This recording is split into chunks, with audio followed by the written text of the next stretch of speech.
青玉啊，怀儿出息了，咱苏家祖坟冒青烟。可你看看这几个侄子，大壮到现在连个营生都没有。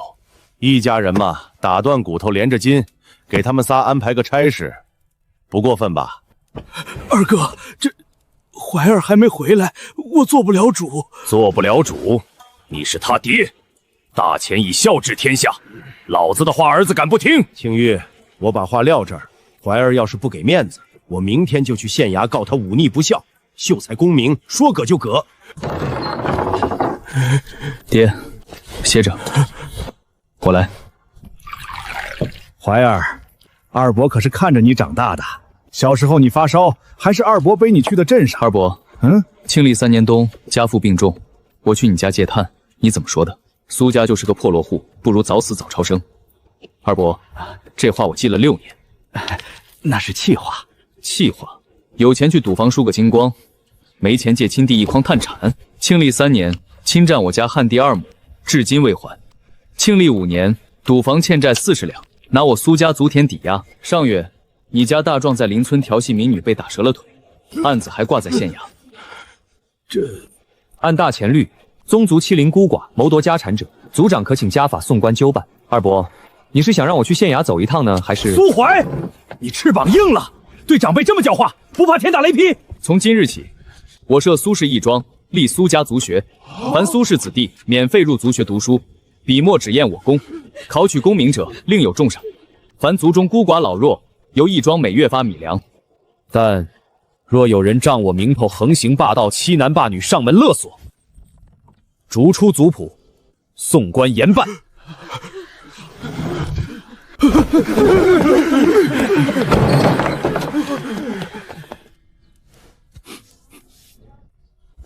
爹，从今往后，没人敢再欺负咱家。省城青云书院。怀儿，你说的那个书院远不远？400里。好，爹跟你去。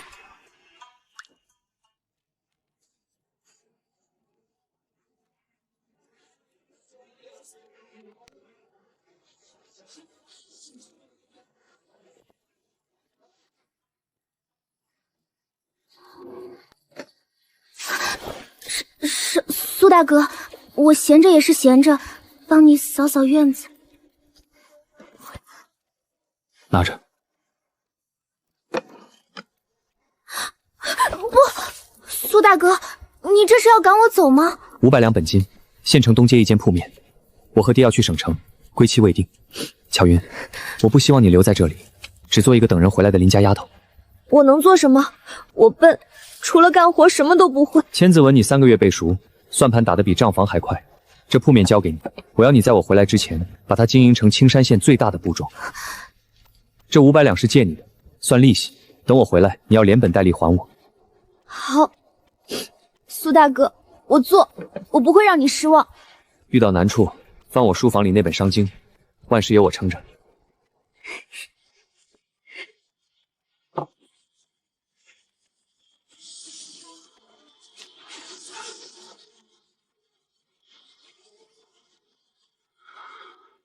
大人，清河县自今年开春以来蝗灾泛滥，村民苦不堪言。这是我撰写的一套防虫方略，此次若能治蝗，这功劳自然该是父母官的。只是我此去不知何日才能回乡，苏家就拜托大人照拂了。贤侄放心，本官在任1日，清河县内无人敢动苏家一草一木。多谢师叔。好，好一个师叔！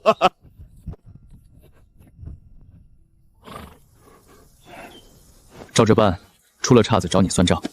特别是试验田里的金穗1号，伺候好了，亩产翻番。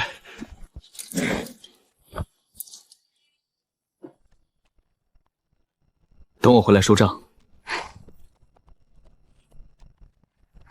怀儿，那个青云书院都是什么人？世家子弟，官宦后人，大钱排名前3的书院，寒门不足10人。那咱们去了，会不会被人欺负？爹，清河县的人欺负过咱们，后来呢？后来他们都跪了。所以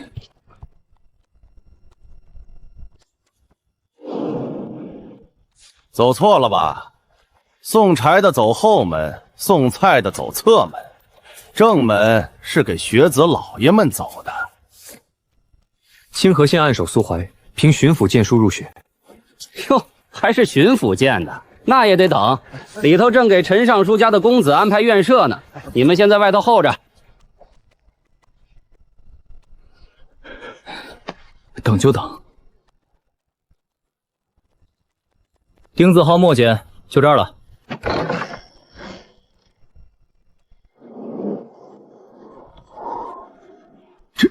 这也太……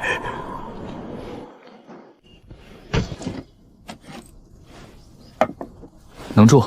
怀儿，咱们在清河县好好的，何苦来这里受气？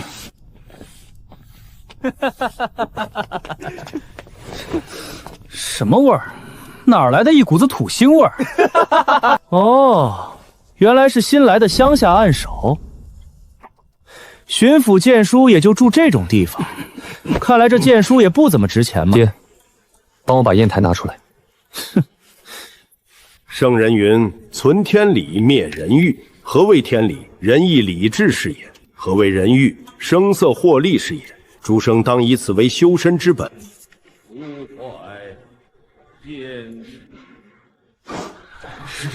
和珅有一惑，百姓饥寒交迫，求一口饱饭，算天理还是人欲？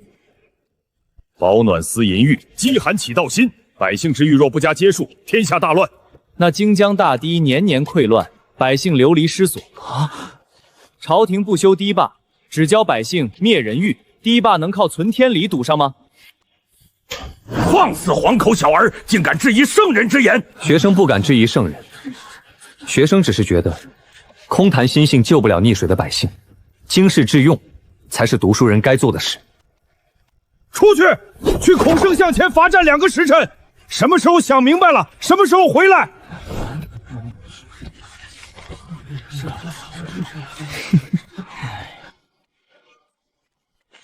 肉饼，趁热吃。你不怕被人看见跟我说话？我爹说，敢在朵老面前放炮的，要么是疯子，要么是真有本事。我赌你是后者。经世致用，得找本真正有用的书。苏按守，听说你在朵老课上放了一炮，空谈心性救不了百姓，好大的口气！李兄有事？没事，就是替你可惜。朵老已经放话了，你要是不当众认错这学期的乐感评语，他一个字都不会写。没有评语，你连乡试资格都拿不到。多谢提醒。苏按守，识时务者为俊杰，低个头又不会少块肉。怀儿，要不你就跟那老先生认个错，低头不丢人。咱们是来读书的，不是来吵架的。爹，我说的是对的。对有什么用？人家不给你写评语，你连考试都考不了。朵老不写，还有别人写。谁？这书院里谁敢跟朵老唱反调？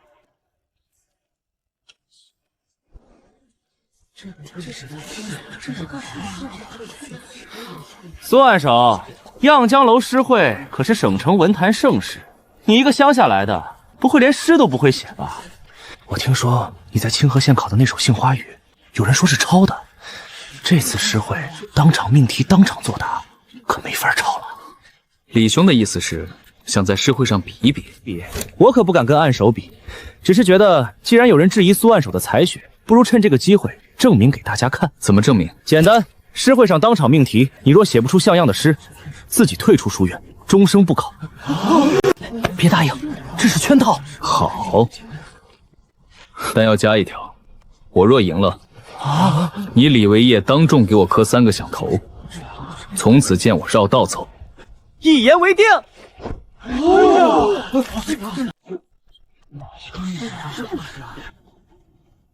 你疯了！李安泽他爹是临江府李家的，他输得起，你输不起。放心，他输不起的。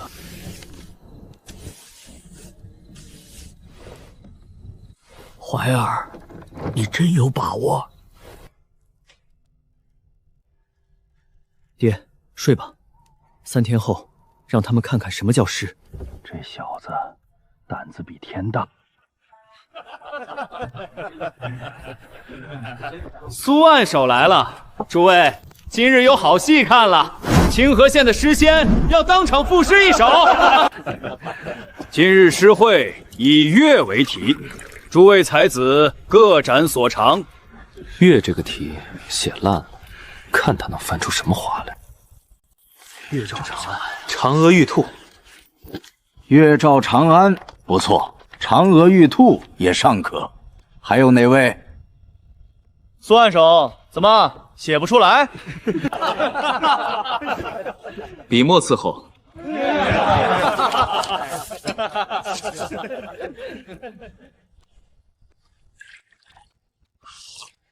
明月几时有？把酒问青天。不知天上宫阙，今夕是何年？我欲乘风归去，又恐琼楼玉宇，高处不胜寒。起舞弩轻影，何似在人间？转朱阁，低绮户，照无眠。不应有恨，何事长向别时圆？人有悲欢离合，月有阴晴圆缺，此事古难全。但愿人长久，千里共婵娟。此词一出，天下再无咏乐佳作。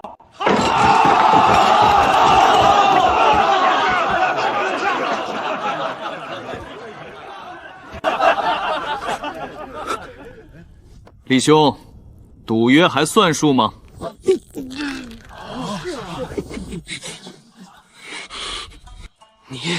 你等着！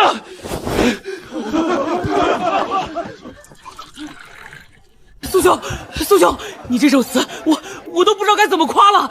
坐，喝茶。那个老头儿，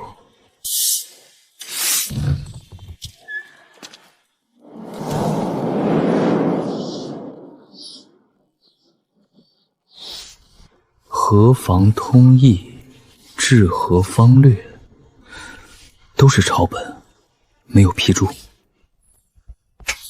让挡道了。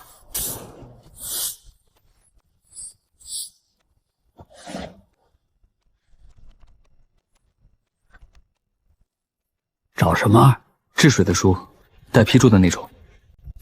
治水？你一个秀才，治什么水？写2首酸诗不就够了？吟诗救不了人，但修堤坝能。大话谁都会说。我问你，荆江段大堤年年溃判，你知道为什么？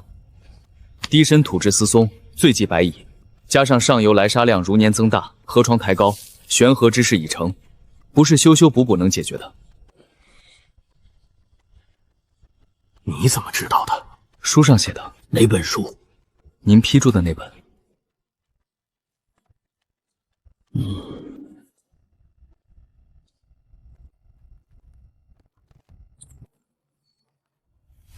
这本书是我花了20年实地勘察写的，从荆江到黄河，从运河到淮水，每一段堤坝的土质、水文、险工全在里面。但我有个规矩，回答我3个问题，答对了书给你，答错了从此别来藏书楼。请。第一，蓄水攻沙原理是什么？水专则急，急则沙随水去，以堤蓄水，以水攻沙。第二，若你是河道总督，荆江段给你3万两银子，你怎么花？不修堤先治堤，修多少次都是白搭，剩下的银子在上游建分洪区，削减洪峰。第三，你觉得当今朝廷的河道衙门为什么年年拨银子，年年溃堤？因为溃堤才有银子拨，不溃他们吃什么？好小子，拿去，3天内还。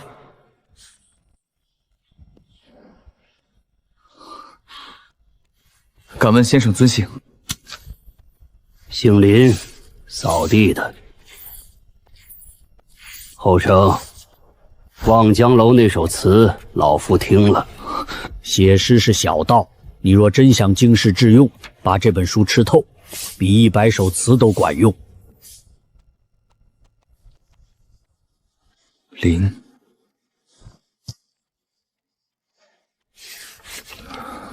神府。那不是省城首富吗？请咱们去干啥？去了就知道。那我穿什么去？这身衣裳是不是太寒碜了？穿什么都行，咱们是去做客，不是去卖身。苏晴，5000两银票，城中3间旺铺，只要苏公子点头，这些便是给令尊的见面礼。无功不受禄，沈员外这是何意？沈某膝下无子，只有一女，年方28。若苏公子不嫌弃，沈某愿招公子为婿，日后沈家万贯家财皆由公子调配。沈员外好意，苏某心领了。只是功名未立，何以家为？苏公子太谦虚了，以公子之才，功名不过是时间问题。有沈家做后段，何愁牵扯？沈员外，我手中的笔是要为天地立心，为生民立命的，沾了同寿气，字就写不正了。苏公子，这世道，清高不能当饭吃。你得罪了赵家，又在书院跟朵老闹翻，若没有强援，这省城的路怕是不好走。路好不好走，走过才知道。告辞。苏公子，敬酒不吃吃罚酒的人，我见过很多，他们后来都后悔了。那是他们。有意思。怀儿，怎么了？谈得不好？走，这地方不能待。爹，到底怎么了？人家好酒好菜招待。爹，天下没有白吃的宴席，那5000两银子是要买我苏怀这个人。怀儿，5000两，那可是5000两啊！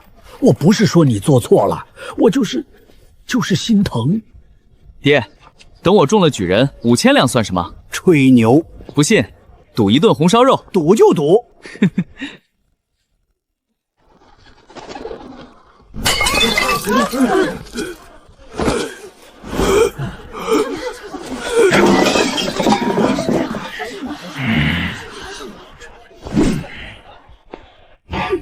老东西，跟你说了多少遍，这条街是赵家的地盘，想摆摊儿先交500文。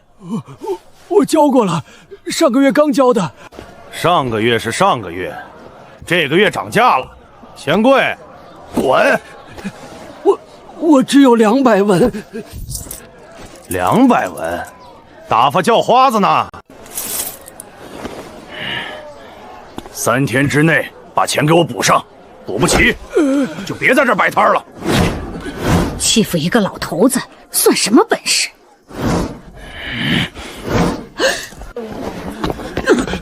滚远点，别碍眼！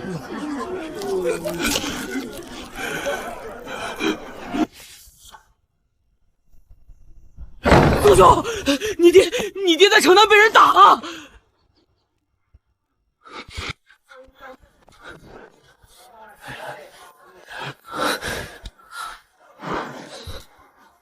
没事没事，就蹭破了点皮。你快回去读书，别耽误。怀儿，别去，他们人多。又一个，你谁呀？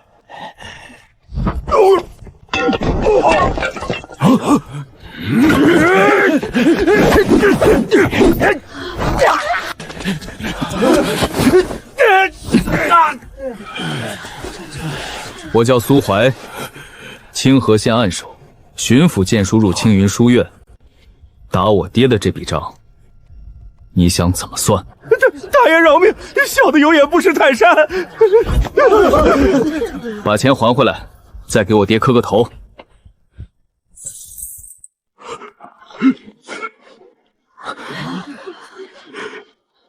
怀儿，爹没用，给你丢人了。爹，你别怕，谁再敢碰你一根手指头，我让他全家跪着给你赔罪。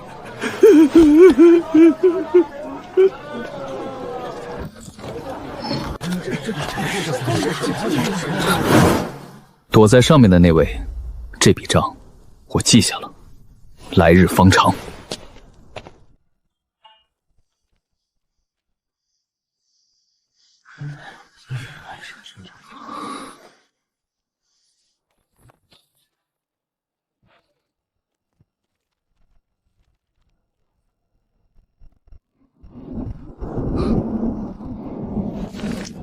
这这一趟必须去。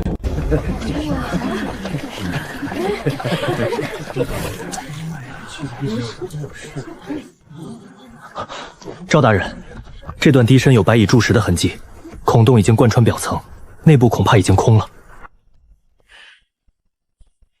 哼，你是哪位？书院学生苏怀。学生？本官治水20年，这段堤坝年年加固，固若金汤。一个毛头学生看了2眼泥巴就敢说白蚁，危言耸听。大人可以挖开看看，若我说错了，当众给大人赔罪。挖堤？你知不知道挖开一段要花多少银子？谁批的？你批的？苏怀，别胡闹！赵大人是行家，你一个学生。赵大人，3天之内会有暴雨，若这段堤真的被蛀空，够了！来人，把这个信口雌言的学生请出去，不许他再靠近堤坝半步。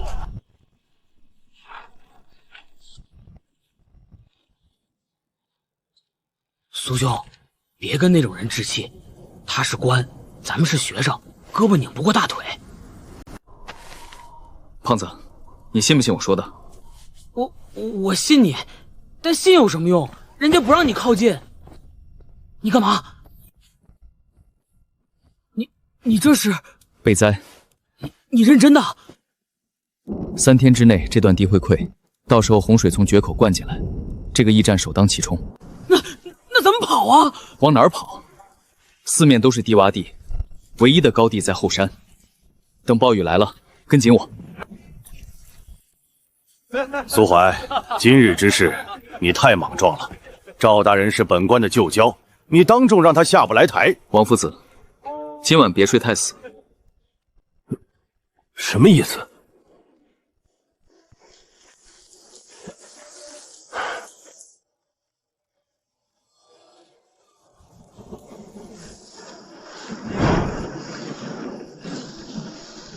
来吧。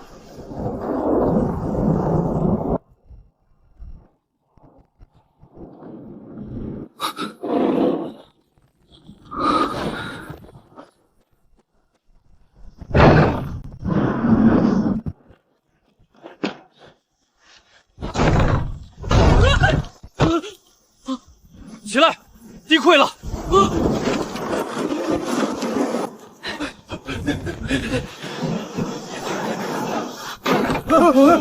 想活命的，跟我走！怎么回事？后山，往高处跑，谁都不许停！我的书箱，我的行李，命重要还是书重要？跑！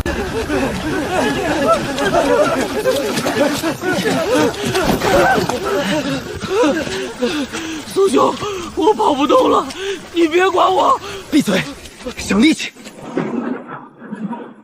啊！天哪！赵大人说固若金汤啊！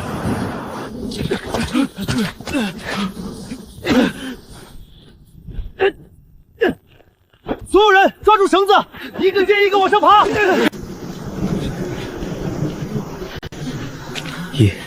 2、3。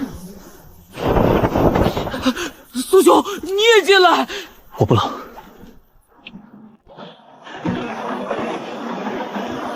那边有人！绳子给我。你疯了！水流这么急。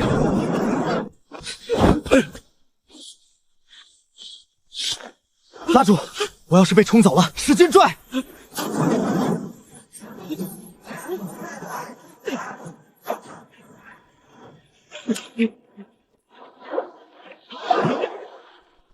赵大人，还固若金汤吗？抓住！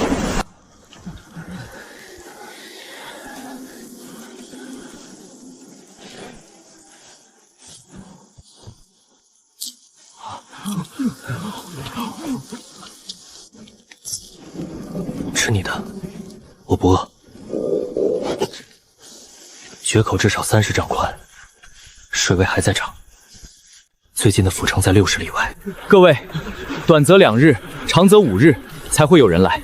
在这之前，我们得自己活下去。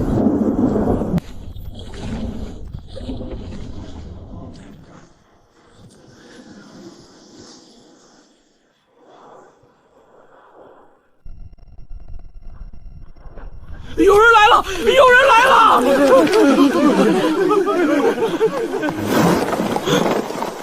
来的是大人物。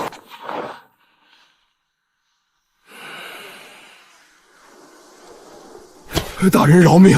下官年年加固，实在是百年不遇。把那个学生叫进来。你就是苏怀？是。青云书院的？是。听说你3天前就预警了溃堤。赵大人说我危言耸听。决口30丈，水位仍在涨。本官调了3000民夫，但没人知道怎么堵。你有办法？有，但需要大人全权授权，任何人不得干预。大人，他只是个学生，你拿什么担保？拿命。堵不住，大人砍我的头。好，3000人归你调。第一队前船渡口，把装满石头的船推下去。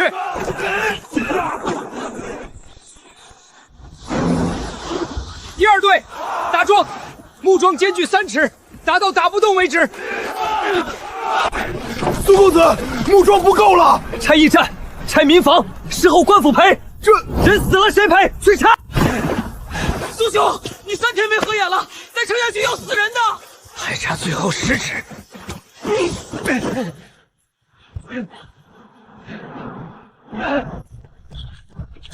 最后10尺，谁跟我上？我来。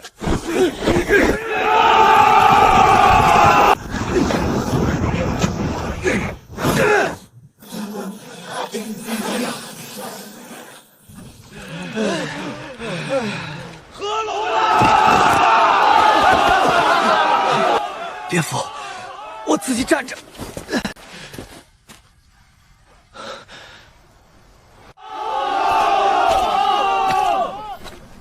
你叫苏怀，本官记住了。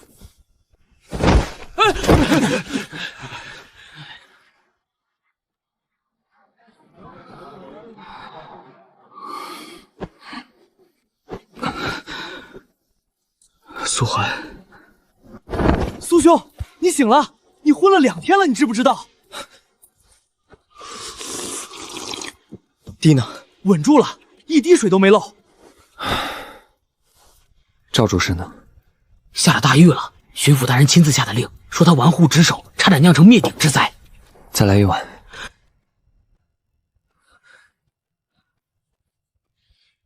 伤还没好，急什么？学生来谢大人救命之恩。是你救了3000人的命，本官该谢你。苏怀，本官问你，你日后想做什么？做官。做什么官？既能做事又能为百姓造福的官。好，本官给你写一封荐书，送入京城。你的名字该让上面的人知道。20年前，本官也是个穷书生，也治过一次水，但本官当年没你这个胆子。回书院好好读书，明年乡试，本官等你的好消息。苏公子回来了！哎呀，您的号座已经换了，山长亲自安排的，甲字号上房。不用，原来那间就行。苏按手回来了。这就是苏怀，3天堵了30丈决口，那可是30丈啊！听说巡抚大人亲自写了信。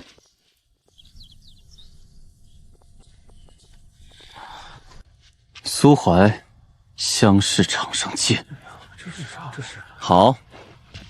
苏怀，乡试场上见。好。公子，这苏怀现在有巡抚撑腰，咱们是不是？闭嘴！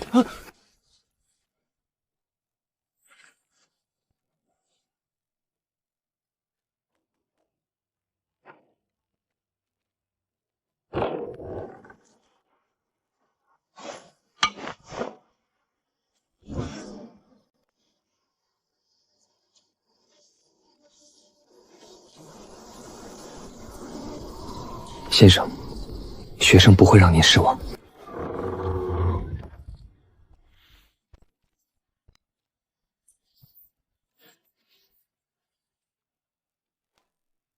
你看看，你看看这是什么东西？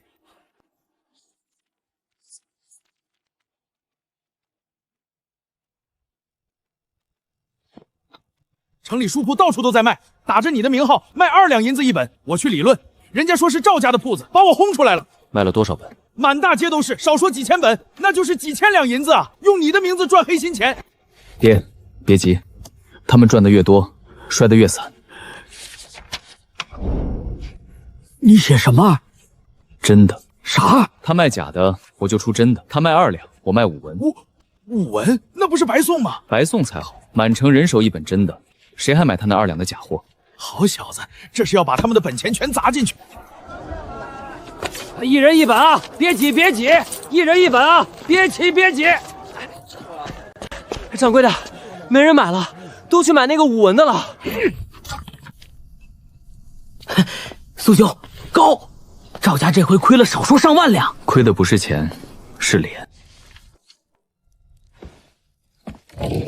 苏公子，小的是赵家的管事，有件事小的不说，良心过不去。说，赵家跟李一泽的人搭上了，他们在谋划乡试的事。什么事？小的只听到一句，让他进了贡曲也出不来。你为什么告诉我？苏公子那5文钱的书里有一首诗，写的是为天地立心。小的虽然是下人，但也10几个字。你叫什么？小的姓周，周福。周福，今晚的事我记下了，你回去什么都别做，别让人起疑。进了贡圈也出不来，夹带还是栽赃，不管是什么，来吧。怀儿，想什么呢？爹，乡试那天你别去贡场门口等。为啥？别人家都去。听我的，那天你待在客栈里，哪儿都别去。出什么事了？没事，就是考试那天不想分心。行吧，你说什么就是什么。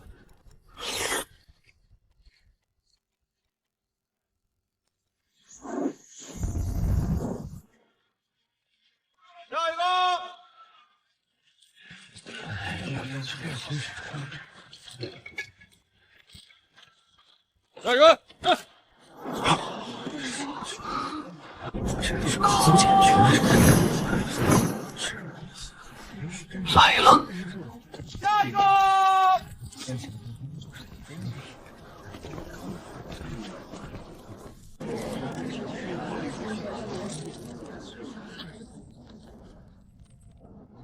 夹带！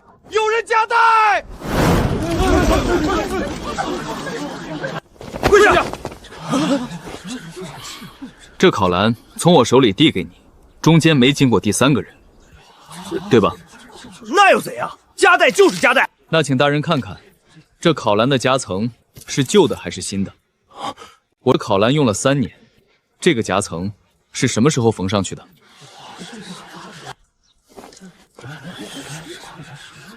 我的考篮昨晚放在客栈房中，今早出门时，房门虚掩。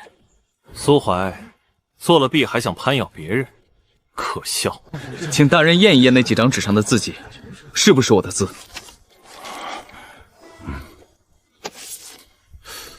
字迹确实不同。这是3天前有人送到我手上的匿名信，说有人要在我考篮里做手脚。我当时不信，但以防万一，今早出门前在考篮底部做了个记号。如果这考篮一直在我手里，我为什么要防自己？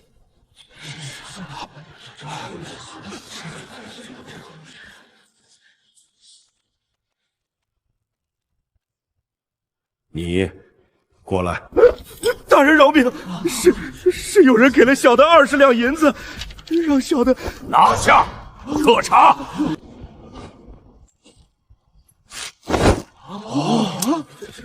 学生入场了。公子，那个苏简的招了怎么办？死不了，赵家会处理。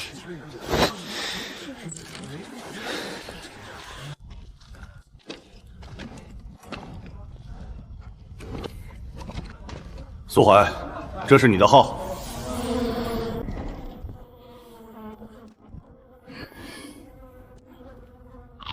想用这个恶心我，太小看人了。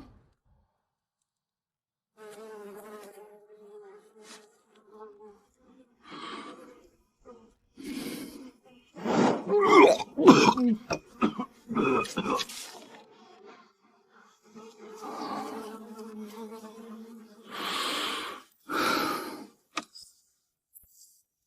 的就是这道题。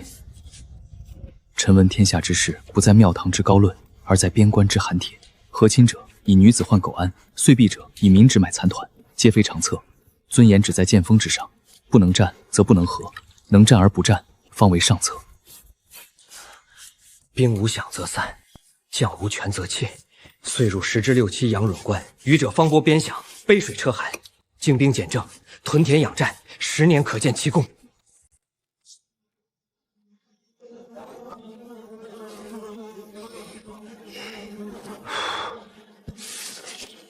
管他呢！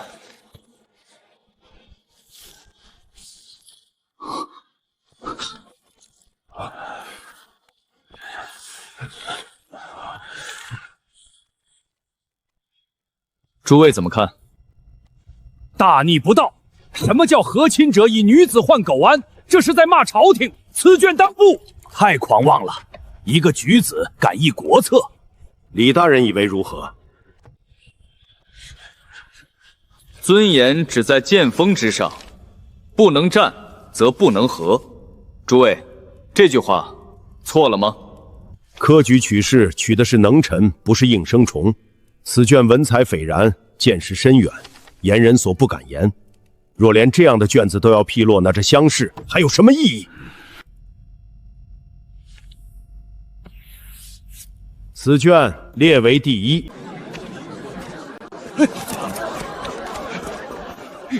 瘦了，黑了，怎么一股味儿？臭号，臭号。没事，考完了。考的怎么样？要么第一，要么落榜，没有中间。什么意思？先洗澡，这身味儿再不洗，客栈都不让我进门了。什么叫要么第一，要么落榜？你这孩子说话能不能别吓人？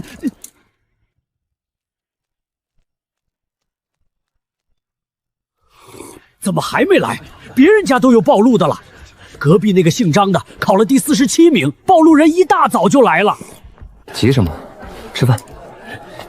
你说，不会是落榜了吧？你上次说什么要么第一，要么落榜？万一真落榜了怎么办？咱们回去种地还是……爹，报路是从末位往前报的，越晚来名次越高。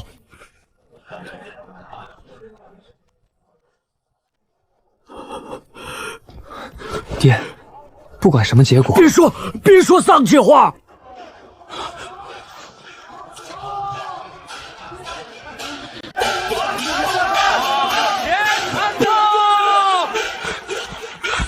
捷报！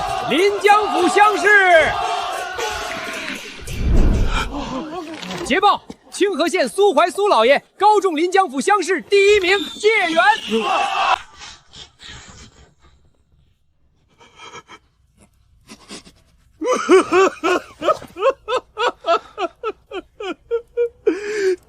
解元。爹，别哭了，让人看见笑话。让他们笑，让他们都笑！我儿子是解元，解元啊！恭喜恭喜，今日酒钱全免。走，回屋洗把脸，下午还有鹿鸣宴。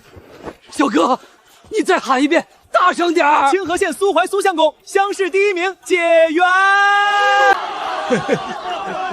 你听见没？解元，你爹我生了个解元，恭喜啊，老爷！红烧肉的赌。那个，你说中了举人5000两算什么？现在中了猿人，你欠我1顿红烧肉。行，10顿都行。那必须得是最好的馆子。解元他爹吃差的丢份儿。好，好，好，这才是我儿子，就该穿这样的衣裳。爹，今晚你早点睡，明天咱们回清河。少喝酒，别跟人起冲突。爹，这才刚开始。我知道，去吧。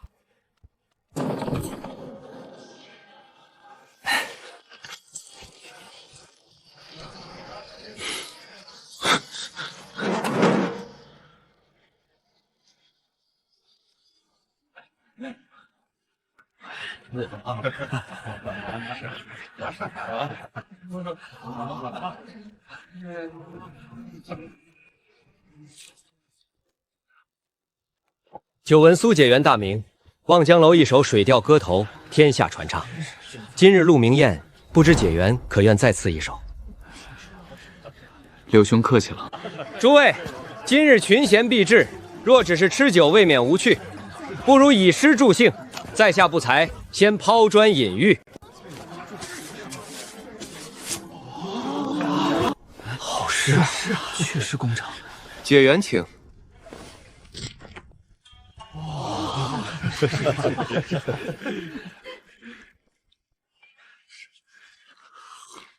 柳兄这首写得好，工整雅致，挑不出毛病。但太规矩了。今日月色好，我不写律书，写首古风。青天有月来几时？我今停杯一问之。人攀明月不可得，月行却与人相随。皎如飞镜临丹阙，绿烟灭尽清辉发。但见萧从海中来，凝脂小象云间灭。白兔捣药秋复春，嫦娥孤栖与谁邻？今人不见古流水，今人今月曾经照古人。共看明月皆如此，唯愿当歌对酒时，月光长照金樽里。好一个今人不见古时月，今月曾经照古人。在下输了，心服口服。柳兄过谦，诗无高下，只有真假。苏兄，日后进京赶考，你我同路，到时候再讨教。好。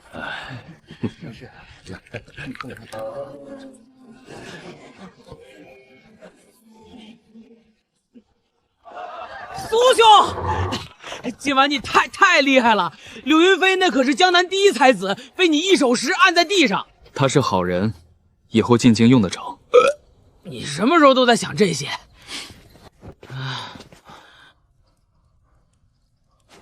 苏兄，有件事提醒你一声，请说。李宪作的父亲是京城礼部侍郎，你中了结缘，明年会试礼部主持，小心。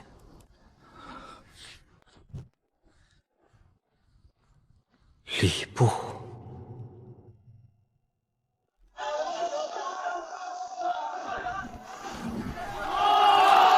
怀儿，这些人都是来接咱们的。那我是不是得摆个架子？您平时什么样就什么样。那不行，今天我是解元他爹。苏解元一路辛苦，本县已备下薄酒为解元接风。大人客气，改日再叙。今日先回村祭祖。应该的，应该的。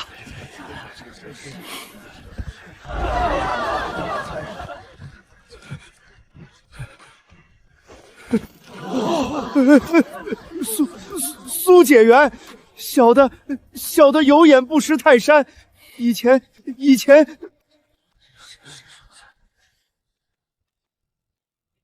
起来吧，当年若非村长鞭策，苏怀未必有今日。便宜他了。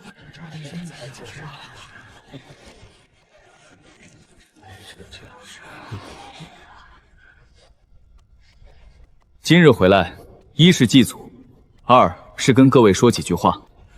苏怀能有今天，靠的不是一个人。爹供我读书，卖了10年臭豆腐。但苏怀一个人好不算好，清河苏家都好才是真的好。我立3条族规：第一，苏家子弟凡年满6岁者，必须入族学读书，戍守由义庄出。第二，族中有难，义庄救急，但救急不救穷，好吃懒做者不在此列。第三，仗苏家名头在外欺人者，借苏怀之名敛财者，逐出族谱，永不续史。各位有异议的，现在可以说。好，那就这么定了。列祖列宗在上，苏怀不会让苏家蒙羞。怀儿，你什么时候进京？过完年就走，会是在3月。京城远吗？远，坐船加骑马大半个月。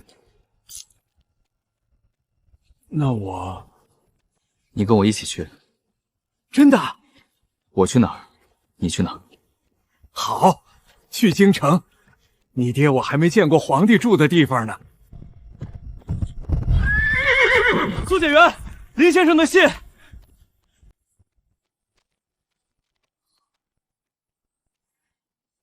怎么了？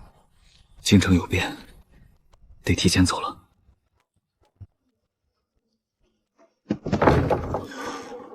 巧云，巧云，你们这是？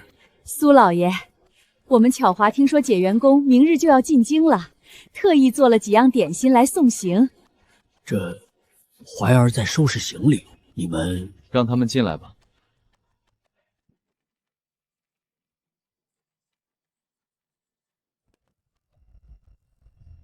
苏老爷，我们巧华的心思你也知道。当初解元公给了500两让巧鱼开铺子，巧鱼一文没乱花，全攒着呢。巧云，你自己想说什么？苏大哥，我不求做正妻，做妾也行，我什么都不要，只要能跟着你。对，做妾也行，我们巧云不挑。巧云，抬头看着我。你是好姑娘，但我不能娶你，不是你不好，是我这条路太难走了。跟着我的人要吃很多苦，我不想让你吃这个苦。吃苦怕什么？我们巧云……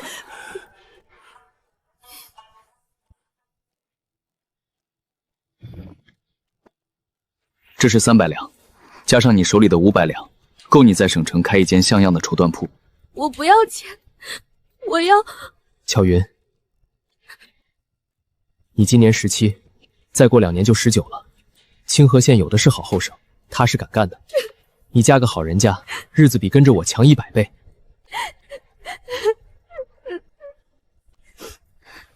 苏大哥，那我以后还能叫你大哥吗？当然能，你是我妹子，谁欺负你跟我说。义兄。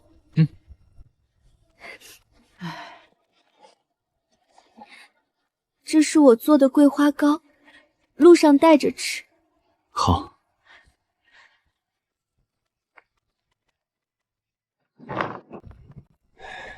怀儿，巧凤那丫头挺好的，你真不考虑？爹，我要去的地方带不了她。那你打算什么时候成家？等站稳了再说。你站稳了，我都抱不动孙子了。爹，早点睡，明天卯时出发，坐船到运河，再换马车北上。怀儿，京城那地方比省城还大吧？大得多。那我得多带2双鞋。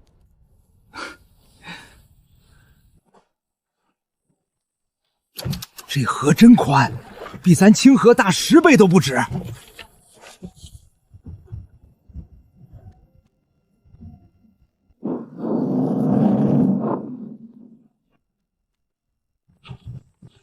各位客官坐稳了，前面是魏国公的船，咱们得绕。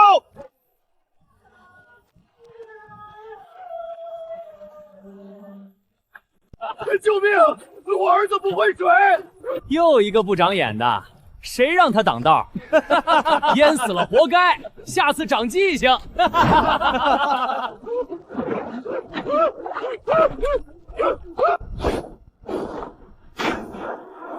怀儿，你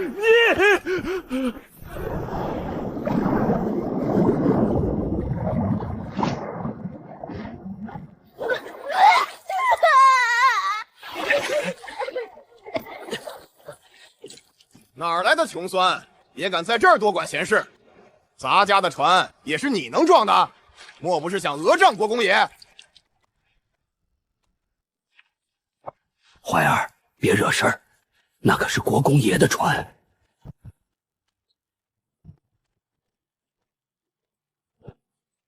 我知道。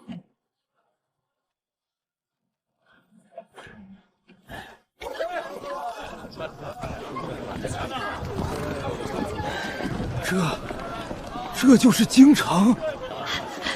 可是苏姐生，林先生派小的来接。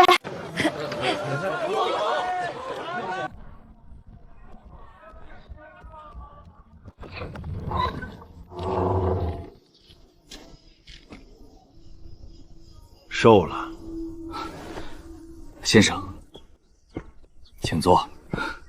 会试的事儿，你知道多少？礼部主持，李世则知府李尚书是副主考。不止如此，今年主考是翰林院长院周大人，此人与魏国公是姻亲。你那篇策顺骂冗官骂和亲，得罪的不是一个两个人。魏国公一派恨你入骨，李家更不必说。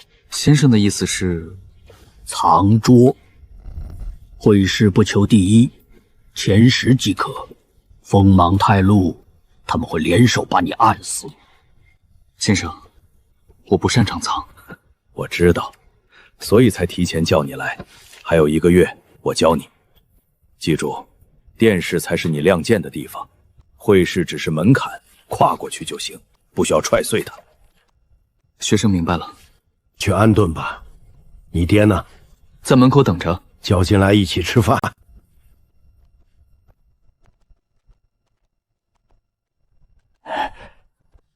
谈完了。进来吃饭。那老头是谁呀？我师父，前工部尚书。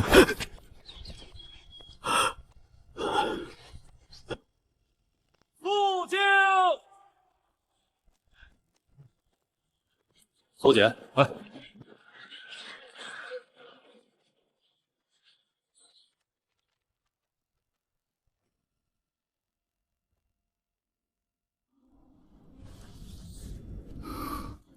不需要踹碎它。人，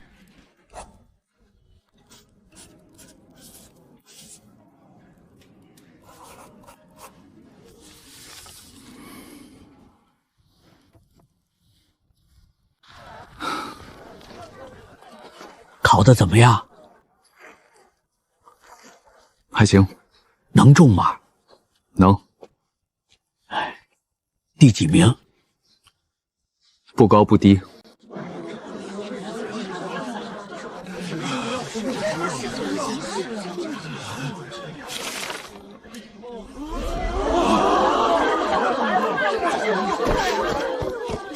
才第10。第10，挺好。什么挺好？你相似是解元第1名，怎么会是才第10？是不是那个什么礼部侍郎搞鬼？爹，是我故意的。啥？第10名刚好进殿试，又不会太扎眼。那些想暗死我的人，看到第10名会觉得不过如此，就不会在殿试前动手脚。你故意考差的？不是考差，是刚刚好。你这孩子，心眼子比筛子还多。爹，殿试是皇上亲自出题、亲自阅卷，到了那一步，没人能做手脚，那才是我真正亮剑的地方。行吧，反正我也管不了你。走，去跟先生报个信。第10，不高不低。好，殿试在4月21，还有1个月。这1个月把这些全看完。户部10年账目、兵部边防奏折、工部水利预算。殿试策论，皇上问的不是文采，是你懂不懂这个天下。先生，这国库看出来了，岁入3000万两，支出4200万，年年亏空1200万，这么下去，5年之内国库见底。先生，殿试上我能说这些吗？你觉得呢？皇上如果不想听真话，就不会亲自出题。去吧，把那些全看完。殿试那天，让他们看看什么叫寒门出宰父。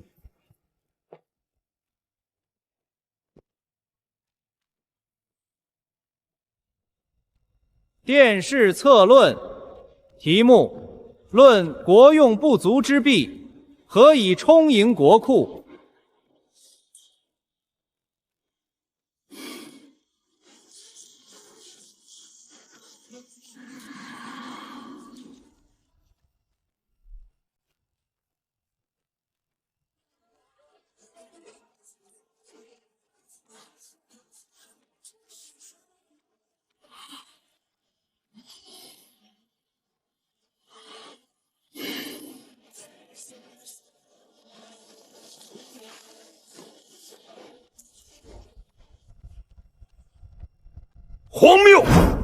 一个黄口小儿竟敢妄议国政，采冗员轻田亩，这是要动摇国本。数据倒是精准的离谱，这些数字他从哪里得来的？哼，定是有人泄露机密，此人背后必有指使。让他上来。宣第10名公子苏怀觐见。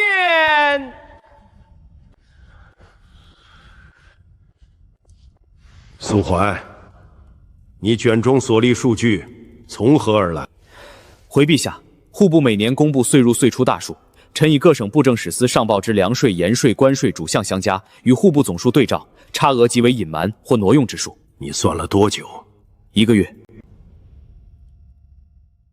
退下吧。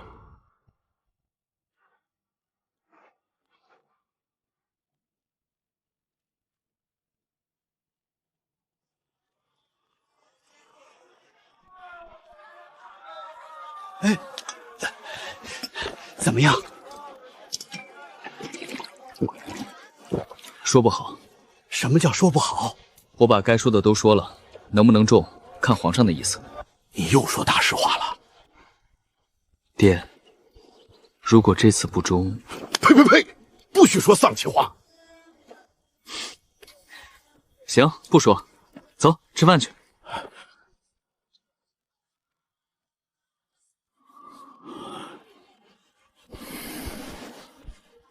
怀儿，该起了，今天放榜。万一迟到了，辰时才开始，还有2个时辰。我睡不着。爹，不管什么结果，天塌不下来。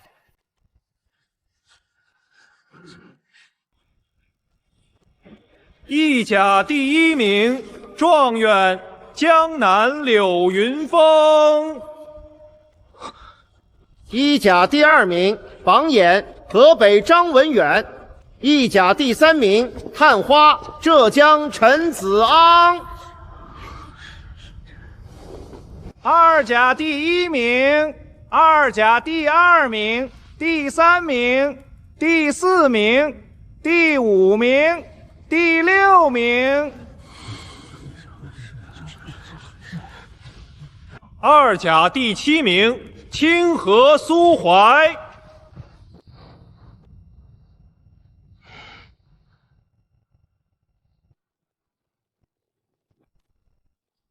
2甲第7，委屈你了。不委屈，刚刚好。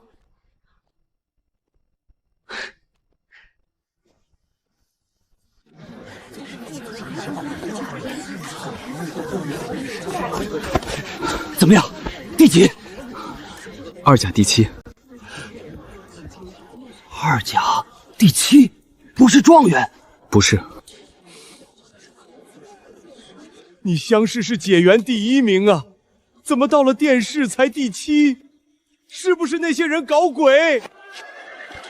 爹，听我说，我那篇策论骂了半个朝廷，皇上没把我剔落，还给了2甲第7，这已经是在保我了。保你？给我状元，魏国公那帮人会联手弄死我；给我2甲第7，不高不低，他们觉得无所谓，就不会太针对。但2甲照样能做官。那也是进士？是，正儿八经的进士。好，我儿子是进士了。走吧，该去吏部斗选了。 2甲第7，皇上用心良苦。先生，吏部候选，他们会把我派到哪里？魏国公不会让你留京，李家也不会，他们会把你往最远、最苦的地方塞。多远？南疆万宁县，10年换了7任县令，前3任辞官，中间2任病死，最近2任失踪，当地人叫他县令坟墓。你那篇策论写的清简田亩是引田归策，万宁县引田最多。那就去。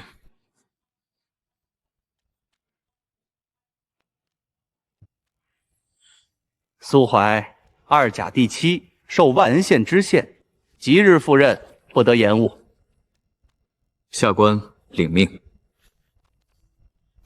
苏知县，万宁可不是好去处，你想清楚了？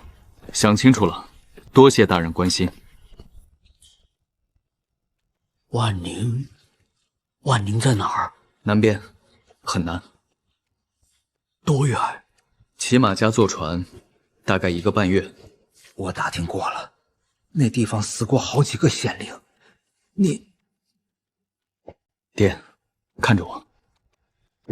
那些县令，有的是书呆子，有的是贪官，有的是软骨头，我哪样都不是。可是，爹，他们把我往死路上推，是觉得我会死在那里，但他们不知道，我就是要去最烂的地方，烂到底了，怎么干都是功绩。3年之内，我让万宁变成他们做梦都想不到的样子。那我呢？你跟我去，我去哪儿你去哪儿，说过的。行，去就去，大不了再卖臭豆腐。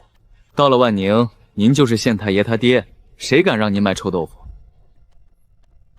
信是给南疆几个旧友的，到了万宁，若遇难处可以找他们，但别轻易用，用一封少一封。万宁的情况，我能查到的都写在里面了。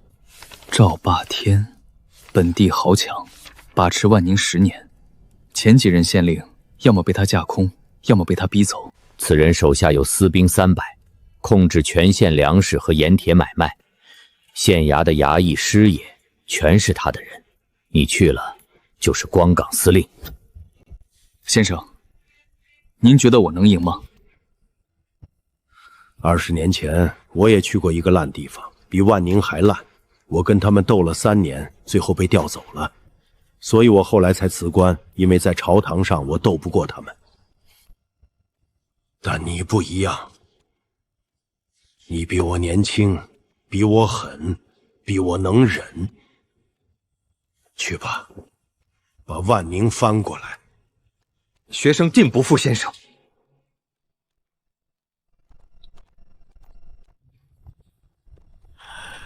怀儿，咱们就这么走了，也不多带几个人。人多了反而碍事，到了万宁再说。送你，路上喝。状元公亲自送行，苏某受宠若惊。少来，万宁的地方你小心。刘兄，等我消息，3年之内，万宁会让你刮目相看。我等着。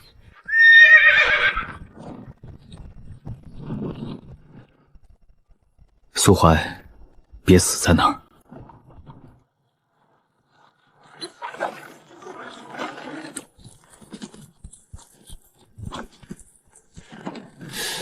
怀儿，这地方怎么连个人影都没有？停！怀儿，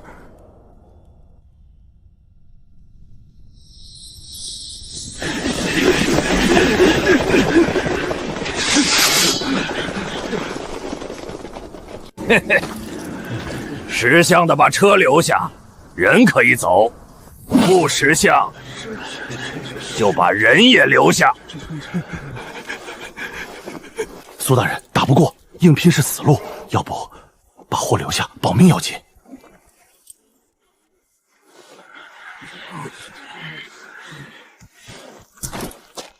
大人，你们多久没吃饱饭了？看你们的样子，少说饿了10天半月，刀都握不稳，还结什么道？少废话，把东西。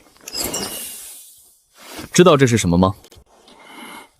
烟雾弹，点着了，方圆10丈什么都看不见。我车上有20个，你们冲下来的时候，我的人已经跑了，你们什么都抢不到。我叫苏怀，新任万宁知县。这20车东西是带去万宁的。万宁那个鬼地方，你去送死？我去做官，顺便问你们一句，你们是哪里人？万宁的。万宁人被逼得上山当匪，是赵霸天逼的吧？我给你们2条路，第一条，继续当匪，饿死在山里；第2条，跟我下山回万宁，我给你们饭吃，给你们活干。赵霸天的账，我来跟他算。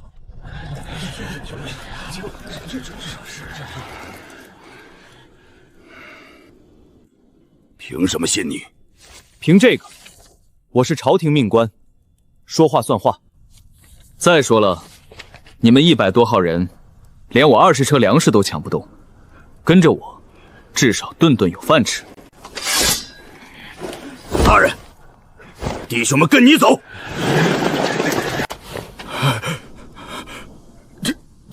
这就完了？爹，上车，赶路。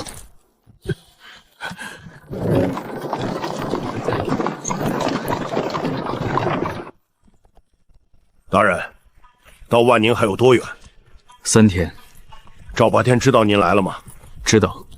他会怎么对付您？先给我一个下马威。什么样的下马威？很快就知道了。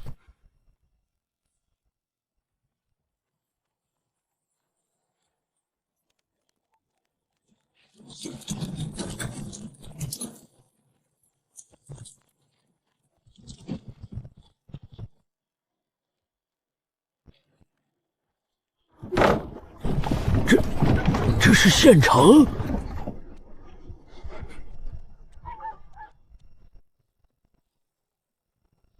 哎呀，苏大人远道而来，有失远迎。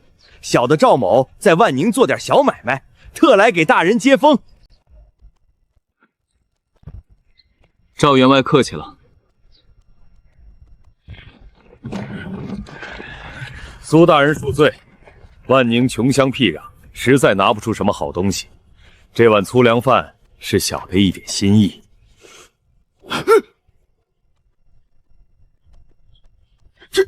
这是给人吃的。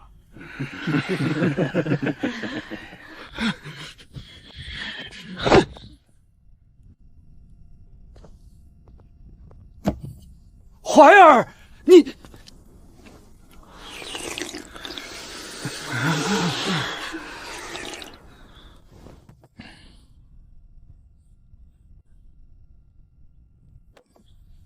多谢赵员外款待，饭虽粗陋，心意本官领了。苏大人真是好胃口。赵员外，本官初来乍到，有件事想请教。大人请说。万营县在册人口37000户，本官一路走来，城中不足1000人，其余的人去哪儿了？这万宁地贫，百姓外逃谋生也是常事。10年前，万宁在册人口62000户，10年间少了2/3，是逃的还是死的？苏大人刚来，何必操心这些旧事？先歇歇，有什么事儿明日再说。不必，本官今日就住县衙，赵员外请回吧。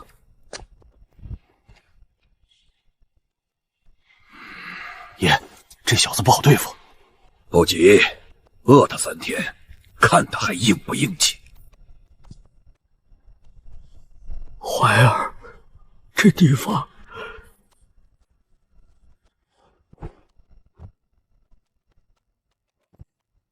爹，先将就，过几天就好了。那碗馊饭，你怎么真吃了？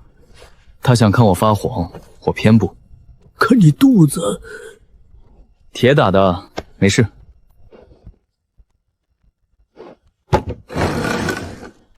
赵霸天，你给我吃馊饭，等着吧，我会让你跪着把这碗饭还回来。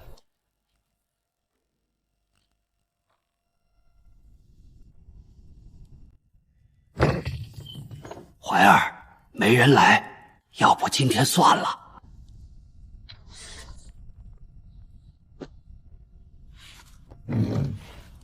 独眼，大人，按名册上的地址挨个去请，半个时辰内到不了的，记下名字。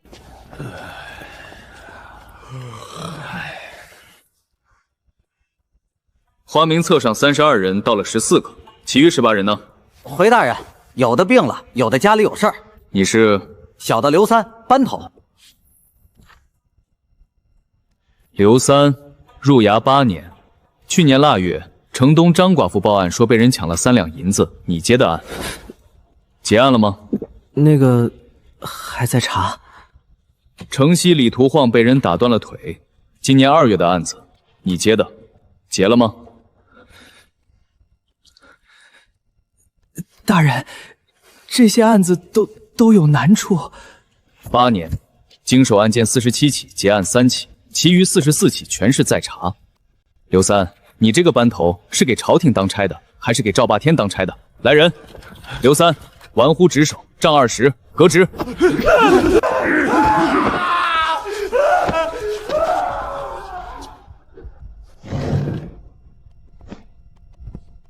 本官不为难你们，从今天起，过去的事一笔勾销。但，你叫什么？回大人，小的孙大牛。入衙几年了？3年。为什么来当衙役？家里穷，想混口饭吃。3年里，有没有受过赵霸天的好处？没有，小的不敢。从今天起，你是捕头。我，本官的规矩只有一条：做事做实事。谁做事，本官保他；谁偷奸耍滑，刘三就是下场。散了，明天卯时，本官要看到所有人穿公服列队，做不到的自己交辞呈。大人，赵霸天派人送来的，说是万宁县10年的账册，请大人过目。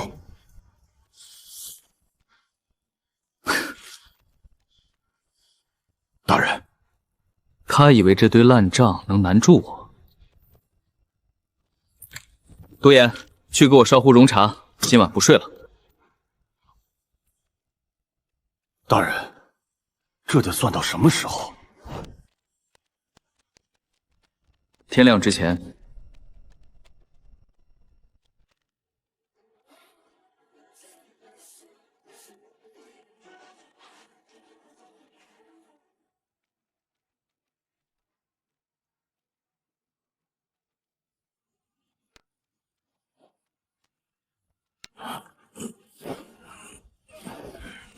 大人，算完了。算完了，去把孙大强叫来，再去街上敲锣，告诉全城百姓，今日午时，本官在县衙门口宣读万宁10年账目。当众宣读？对，让所有人都听见。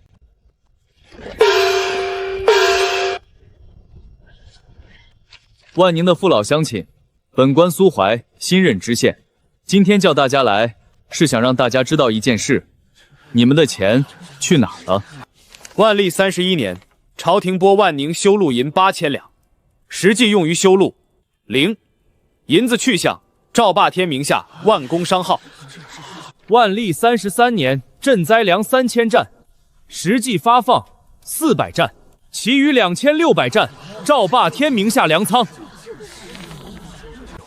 10年间，朝廷拨破万宁各项银两共计231万两。实际用于民生57万两，其余174万两，全在赵霸天的口袋里。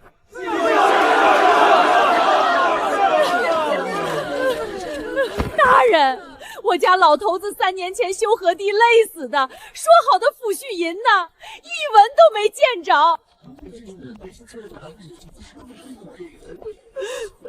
大娘，抚恤银在账20两，被赵霸天的人劫了。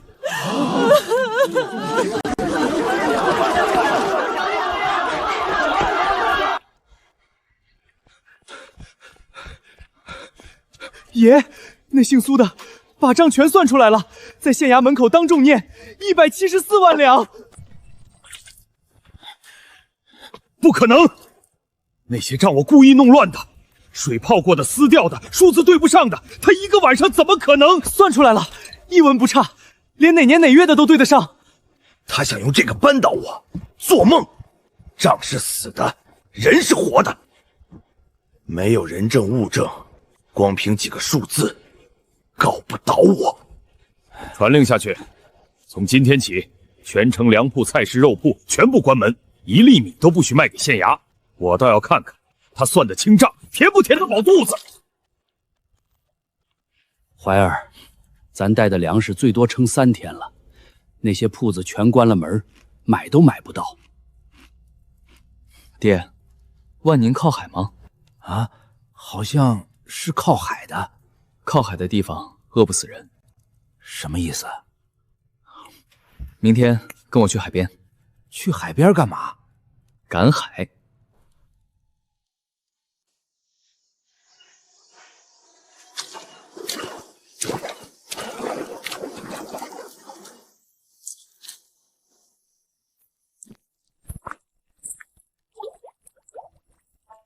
看见了吗？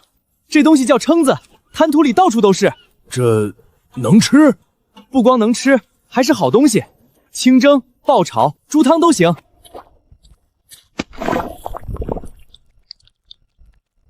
还有这个，赵霸天断了粮铺，但他断不了大海。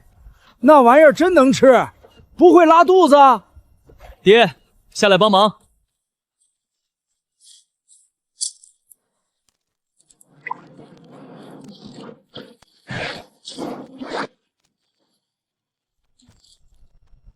这家伙肥呀！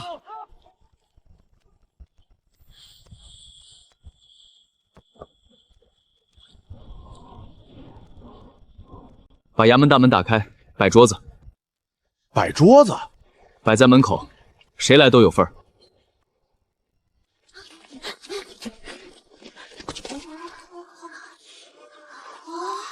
来吃，不要钱。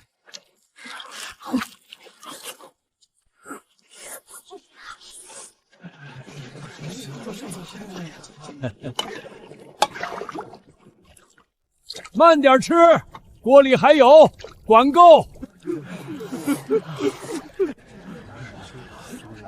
大人，这些真不要钱？不要钱，明天还有，后天也有，只要海还在，就饿不着。赶海？他去赶海了？不光赶海，还在县衙门口摆了流水席，全城百姓都去吃了，香的隔3条街都闻得到。我断他的粮，他请全城吃海鲜。海我管不了，但药我管得了。入夏了，万宁年年闹10亿，今年让他闹得大一点。爷的意思是把城里的药铺全收了，一粒药都不许外流，等一平一起，看他拿海鲜治病。大人，明天还有吗？有，每天都有。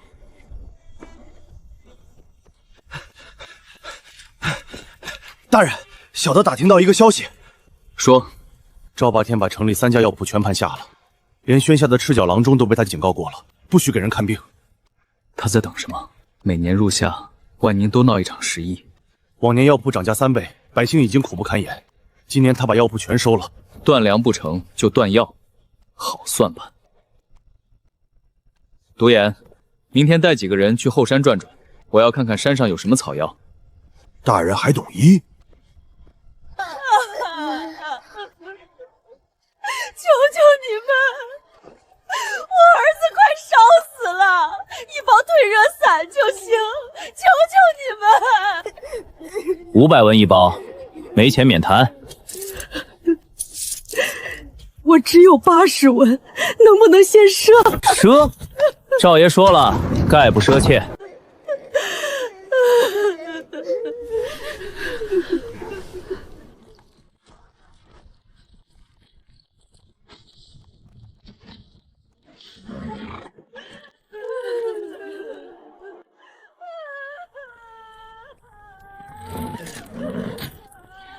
搬石头、垒灶、烧水。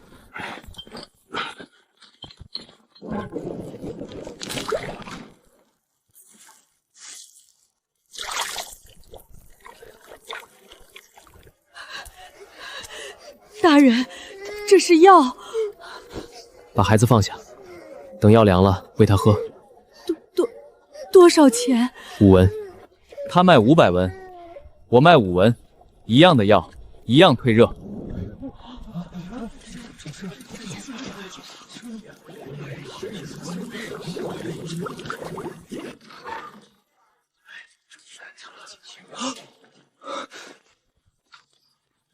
快去禀报赵爷，那个姓苏的在对面卖药，5文1碗，咱们的客人全跑了。5文？他的药从哪儿来的？我把方圆50里的药铺都空了。听说是他自己上山采的，后山那些野草，野草能治病？他蒙人的吧？已经有人喝了，退热了。管用。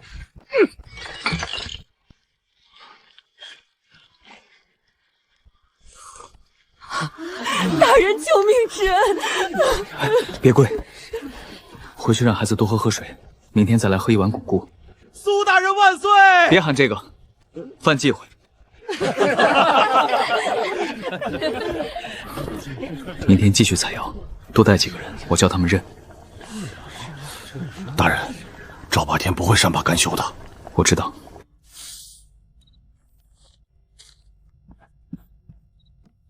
吃点东西，你今天又没正经吃饭。怀儿，你这些药真管用，不会吃出事儿吧？管用。林先生给的书里有方子，我又根据万年的气候调了调，放心。那赵霸天他会不会来砸摊子？他不敢，当着全城百姓的面砸药摊，等于逼所有人站到我这边。他没那么蠢，但他会换招，断粮不行，断药不行，下一步他会来硬的。硬的？什么意思？爹，明天开始我要招兵了。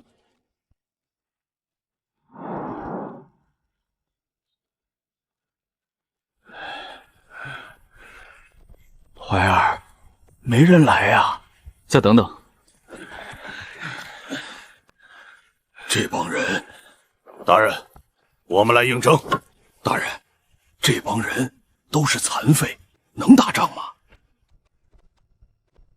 这茧子是我刀磨出来的，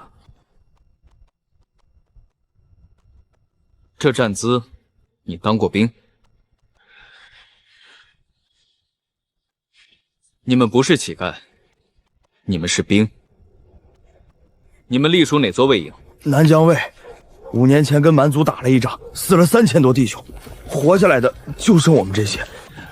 朝廷说我们是残兵，不发饷了，我们回不了家，就在这儿讨饭。名字？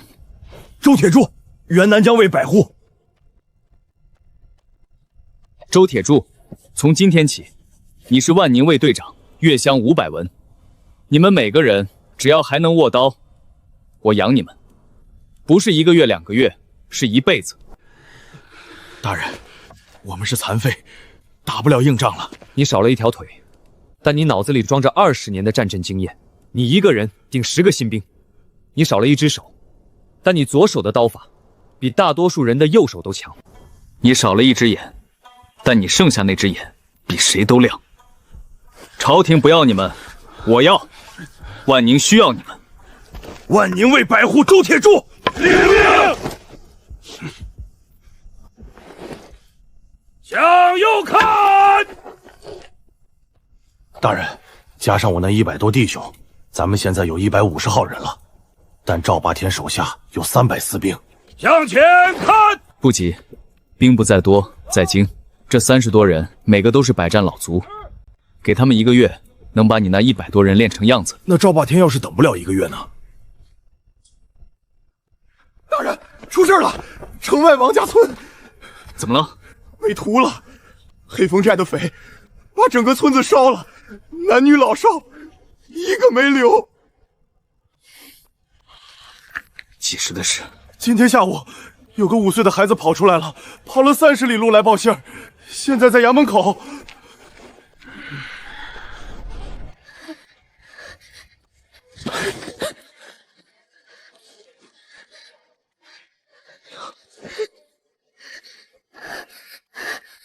你叫什么名字？胡子。胡子，你跑了多远？30里。你一个人跑了30里。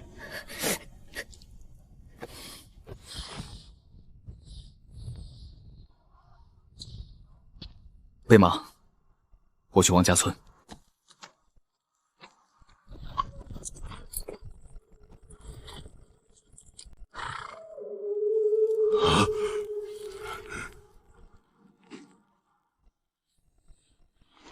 数人数，47具，全村63口人，少了16个，可能被掳走了。黑风寨多少人？200出头，但他们跟赵霸天有勾连。赵霸天给钱，他们办事。证据呢？赵霸天跟黑风寨的联系有证据吗？没有实证，都是口口相传。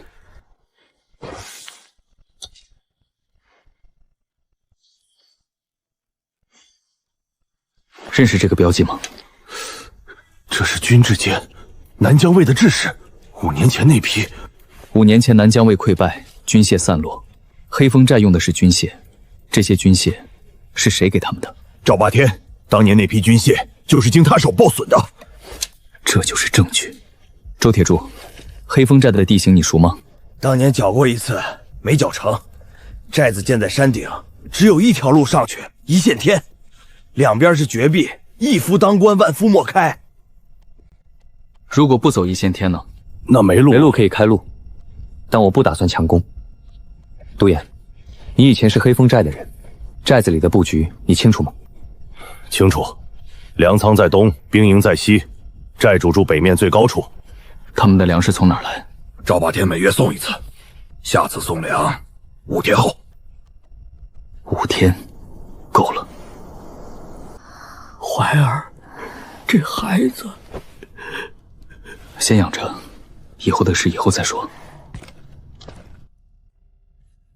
5天后，赵霸天送粮上山，我们混在送粮队伍里进去。多少人？37人，多了藏不住。37人打200多？不是打，是请军入瓮。5天之内，我要一个万无一失的计划。王家村47条人命，一条都不能白色。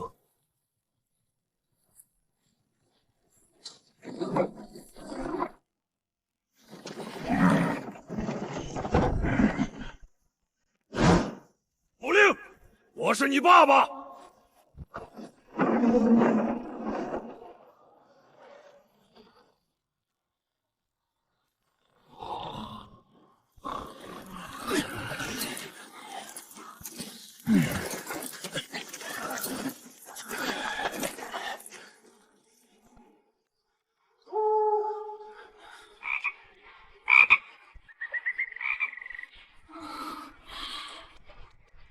动手，走。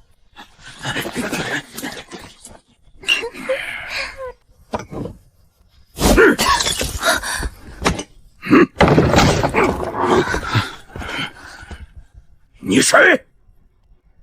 万宁知县苏怀。赵爷会。赵霸天救不了你。王家村47条人命，这支箭是你的人射的。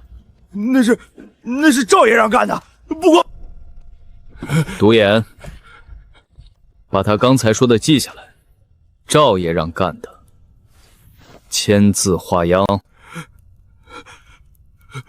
我不签，签，你是从犯，还有活路。不签，王家村47条命全算你头上。你猜是什么罪？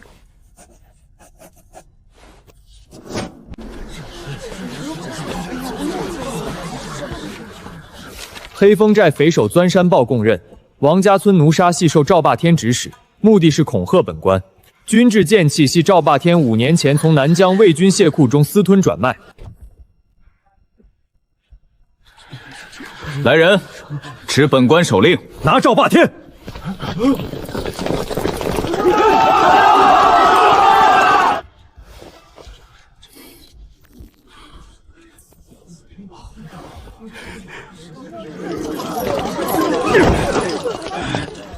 赵霸天，还记得那晚馊饭吗？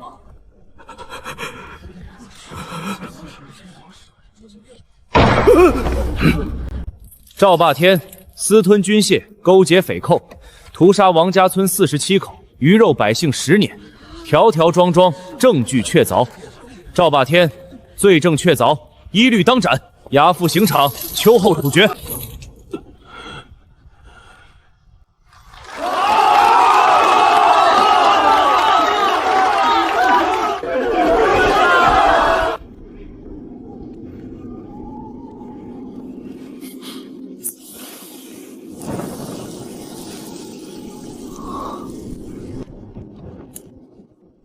无言。煤。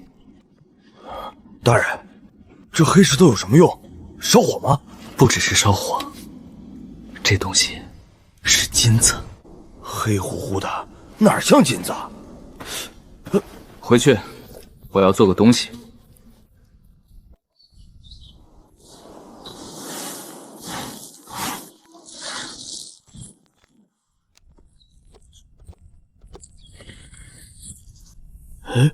这是啥？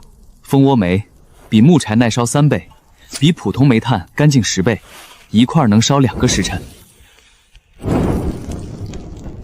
还真暖和，比柴火强多了。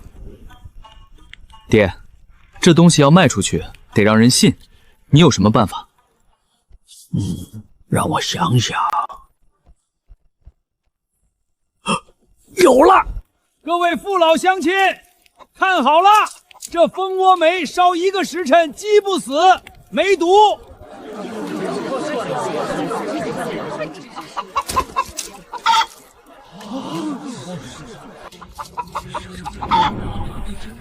看见没？没烟，没毒，一块2文钱，烧2个时辰，比柴火便宜1半。哎呦，真的吗？2文钱烧2个时辰？骗你，我是孙子！不信你买1块回去试，不好使，明天来找我退钱。哎，别急别急，都有2文1块，烧2个时辰。每块成本不到1文，卖2文，一天净赚100多文，不多，但这只是开始。大人，城外来了一队人马，打着金旗。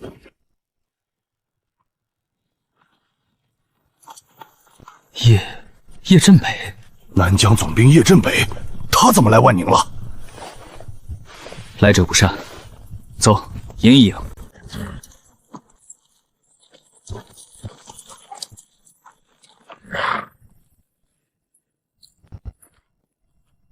你就是新来的万宁知县？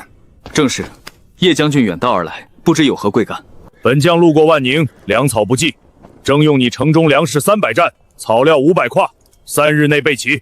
将军，万宁刚除了赵霸天，百废待兴，300担粮食是全城百姓半月的口粮。那是你的事，军令如山。将军若肯给苏某半天时间，苏某有样东西想给将军看看，或许比粮食更有用。好，给你半天。苏知县，本将没工夫看你烧水。将军稍等。将军，您的兵在边关，冬天最怕什么？冷。冻死的比战死的还多。这东西叫蜂窝煤，无烟无毒，一块烧2个时辰。帐篷里点一个，零下30度冻不死人。多少钱一块？那得看将军怎么谈了。将军要300担粮食，苏某拿不出，但苏某可以每月供将军蜂窝赔1万块，价格市价的60%。你想用煤换粮？不是换，是做生意。将军用均价买煤，省下来的柴火钱足够补上粮草缺口。苏某这边多了一个大客户，万宁百姓多了一份工，双赢。你这个知县不像个文官。将军过奖。成交，但本将有个条件，质量不能差。将军放心，苏某用活鸡试过毒，绝无问题。对了，本将有个女儿，正在跟着我历练，她对万宁的情况感兴趣，想留几天看看，你不介意吧？将军的女儿？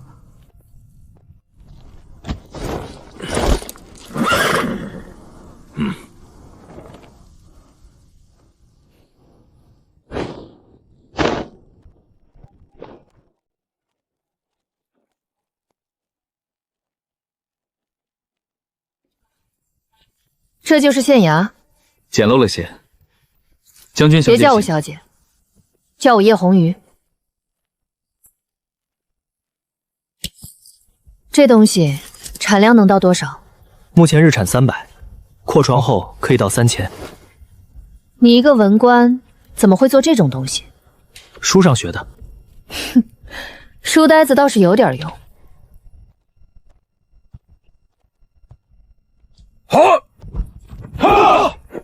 这就是你的兵吗？一群残废。他们每个人身上都有10年以上的战场经验，缺胳膊少腿不影响他们教人打仗。我留3天，想看看你这个书呆子到底能把万宁折腾成什么样。随意。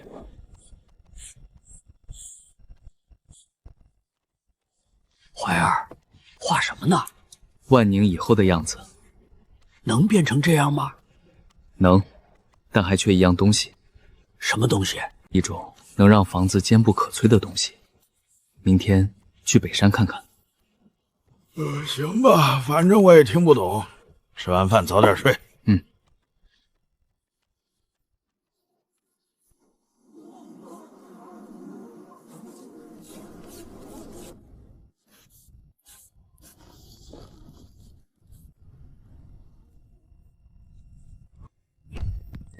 这是石灰石，烧了以后加水，再掺上粘土和铁矿，能做出一种东西，比砖硬，比石头韧，干了以后刀砍不动。就这破石头，能行吗？找20个人，按这个图砌窑，3天之内要烧出第1炉。大人，这东西真有那么神？3天后你就知道了。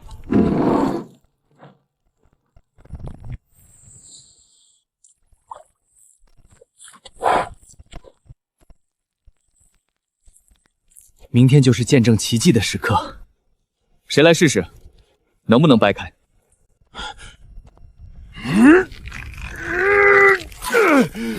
这什么鬼？比铁还硬！铁柱，拿锤子来，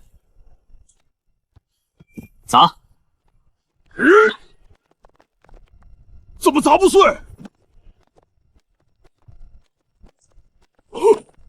哦！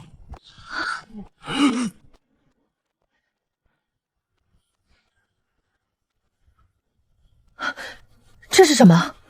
我叫它水泥。如果用这东西修城墙，刀砍不动，火烧不透，比现在的夯土墙硬10倍。你去哪儿？找我爹，他还没走远。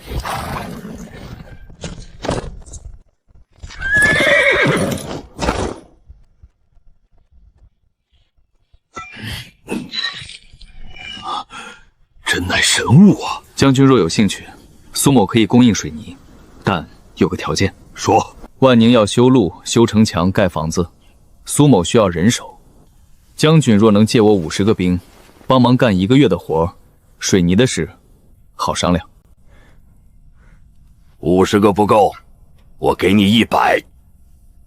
另外，红鱼留在万宁，他替本将盯着。叶姑娘，既然留下了，明天跟我去看看万宁的路。看路干什么？修路，用水泥修。万宁要活过来，第一件事是让人进得来，货出得去。你这个人脑子里装的全是这些，不然呢？哼！明天卯时，别迟到。怀儿，那个叶姑娘长得挺俊的。爹，别瞎想。我就说说。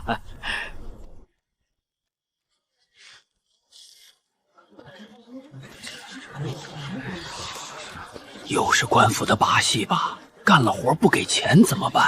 赵霸天那会儿也搞过，干了3个月，一文没见着。这都干了活不给钱，谁还敢再信啊？现钱现粮，当天结算，干1天领1天。不信的，先干半天试试。骗你们1文钱，本官的乌纱帽摘了给你们当夜壶。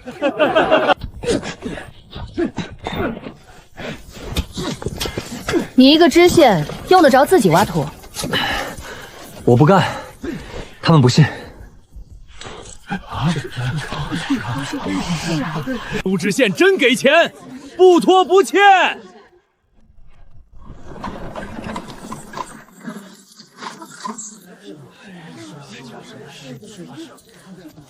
这路比京城的官道还平。硬得跟石头一样，以后下雨再也不怕一脚泥了。这是苏大人给我们修的路，苏大人真是活菩萨呀！看见了吗？这就是迷信。这路也太好走了吧！这路也太好走了吧！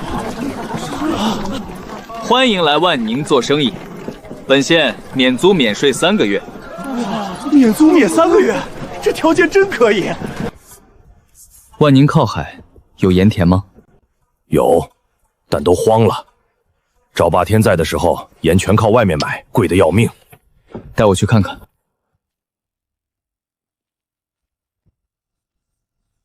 好苦，杂质太多。如果能把杂质去掉，就能做出雪白的细盐。细盐？那东西只有京城贵人才吃得起。如果我能把成本压到粗盐的价格呢？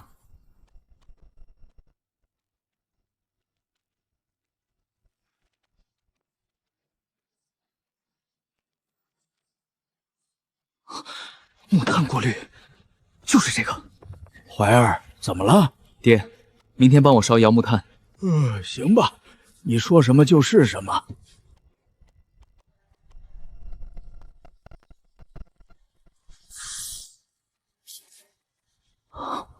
成了，大人，这盐怎么跟血一样白？以后就叫它血盐。这盐比京城贡盐还细。不错，而且成本跟粗盐一样。你知道这意味着什么吗？知道，盐是命脉，谁控制了盐，谁就控制了钱。官盐1斤50文，品质还不如你这个。你打算卖多少？30文，品质碾压，价格更低。这样你会得罪盐商。盐商背后是盐运使，盐运使背后是……我知道，所以我需要你爹。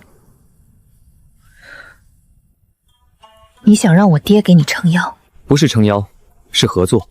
军部需要盐，我供应盐，价格比官盐低40%。你爹省了银子，我有了靠山，谁都不吃亏。我写信给我爹，但你得保证产量。给我1个月，日产500斤。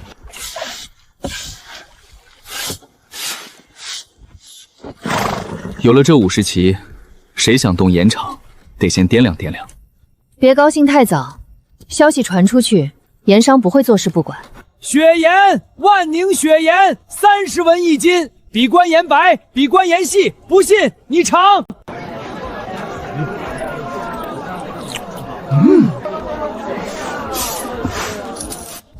1斤盐成本8文，卖30文，日利润11000文，1个月就是300多银子。万宁的财政终于有了正向收入。苏大人，在下淮南盐帮王掌柜，这5000两是见面礼，只要大人停了这个盐场，以后万宁的盐我们包了，价格好商量。王掌柜，万宁的盐场不卖。苏大人，淮南盐帮的面子不好不给。王掌柜看见那面旗了吗？黑狼营叶振北将军的签兵。您要是觉得面子比那50杆长枪硬，就尽管试试。苏大人好手段，告辞。他不会就这么算了。我知道，淮南盐帮背后是盐运使，他回去一告状，上面会来人。那你怎么办？让他告，我的盐是合法生产，军部采购，价格公道，他告到哪里都站不住脚。你这个人胆子真大。不是胆子大，是算清楚了。哼，明天盐场巡防，我带人去，你别太晚睡。怀儿，那叶姑娘……爹，我什么都没说。今天叫大家来，就一件事儿，发饷。万宁卫自组建以来3个月，前2个月本官只管饭没发饷，因为没钱。今天补发全部欠饷。另外，从本月起，月饷翻倍。普通兵丁600文，队长1两，百户2两。大人，此话当真？还有一件事，本官设立万宁卫抚恤基金，凡万宁卫兵丁战死者家属领抚恤银50两，伤残者按等级领养老银。银子从盐场利润中出，年年有，不断供。大人，弟兄们跟了您3个月，有饭吃，有活干，已经知足了。现在又补饷，又翻倍，又设付费，大人待我们如手足，我们愿为大人效死。不用笑死，活着把万宁守好，比什么都强。从今天起，万宁卫不是乞丐兵，不是残废营，你们是万宁的脊梁。谁敢小看你们，本官第一个不答应。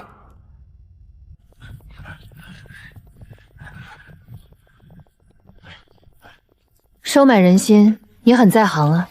不是收买，是该给的。蛮族异动，北边的蛮族今年收成不好，入冬前必然南下劫掠。我爹的主力在西线，东线兵力空虚，万宁正好在东线。有多少人？最少1万，多则2万。万宁卫有150人，加上叶镇北留的100步兵和50骑兵，满打满算才300人。什么时候来？最快2个月。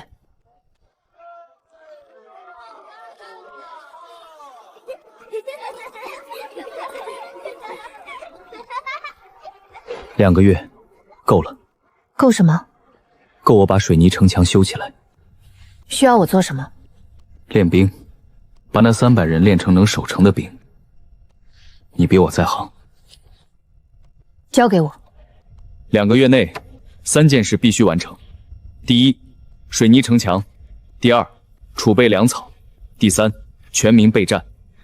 城墙用水泥加固，重点是北门和东门。周铁柱负责攻城。是。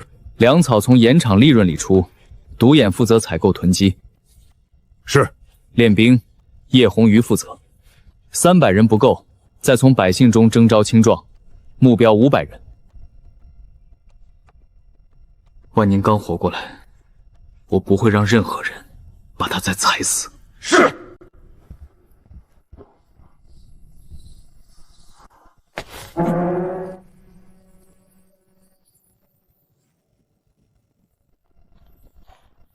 2万出头，比预计的多。城里准备好了吗？坚壁清野已完成，城外10里内的百姓全部撤入城中，粮食牲畜一并带走，田里的庄稼烧了。关城门。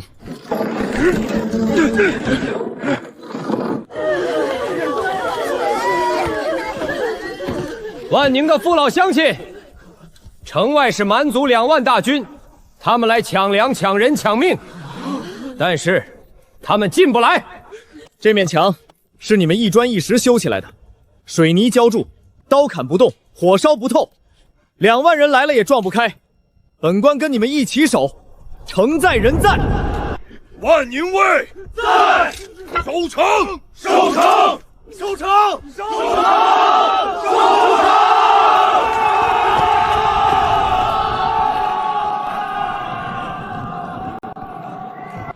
统领，这城墙颜色不对，不像夯土。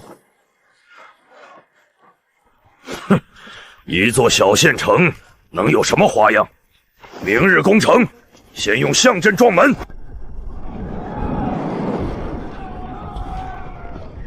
明天他们会攻城，大概率会用战象撞门。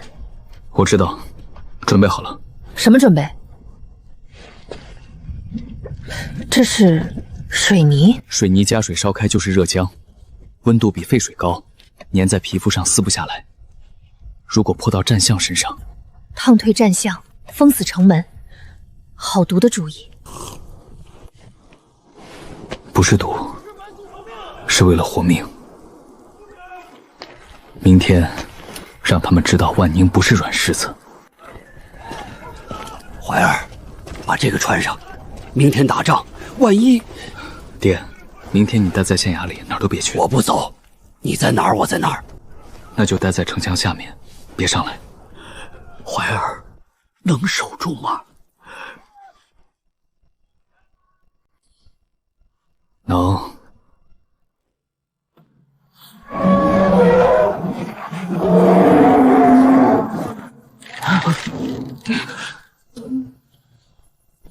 来了。等。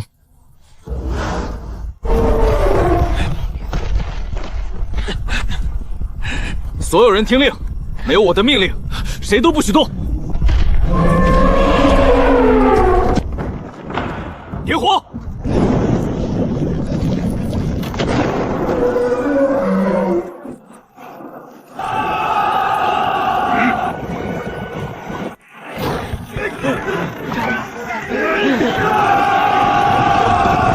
热浆破！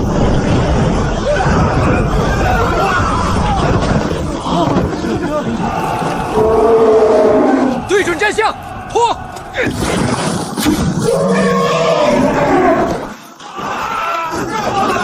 滚石！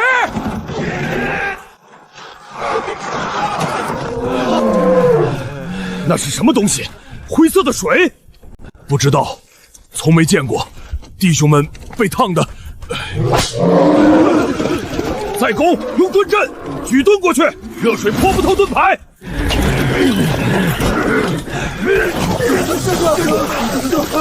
热浆撑不到第3波。我知道，让我出城。50骑黑狼营从东门出，绕到他们侧翼，盾阵只防正面，侧面是空的。太冒险，50骑冲2万人，不是冲2万人，是冲他们的侧翼，打完就跑，不恋战，信我。去，活着回来。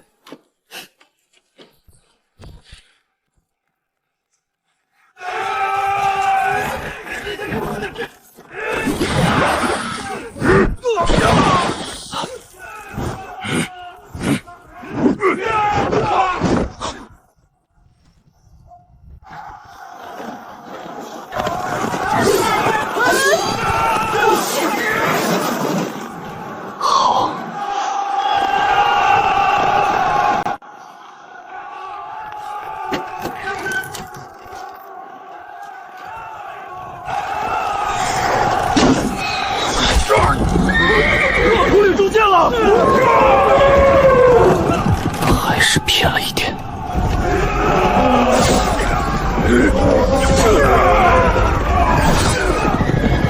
追，不给他们喘息的机会。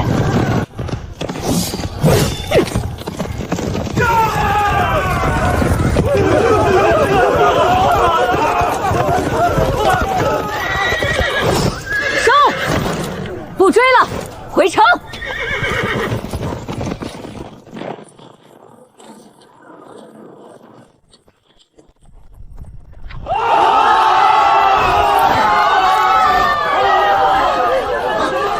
伤着了吗？蹭的，不碍事。你那一箭800步不错，偏了点儿，本来瞄准的是胸口。下次我教你。统领，今日折损3000余人，战象死了4头，弟兄们也都士气低落。一座小城500人，明日继续攻，本正就不信。统领，斥候来报，西面有一支骑兵正在靠近，打的是叶字旗。叶振北，他的主力不是在西线吗？不是主力，大约3000骑，但来得很快，明天5时就到。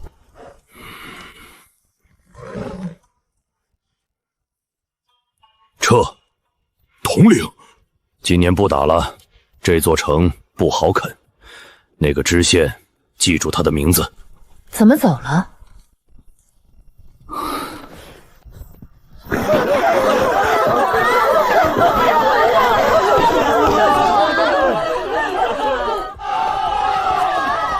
怀儿，吓死我了，吓死我了！没事了，走了。你说你一个文官，非要站城墙上，万一那箭射过来，我站城墙上，将士们才不怕。大人，清点完了，我方阵亡23人，重伤41人。记下每一个人的名字，明天我要给他们办一场最体面的葬礼。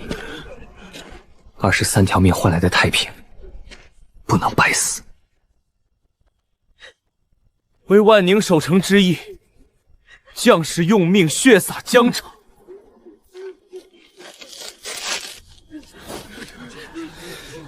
他们是为了我们而死的。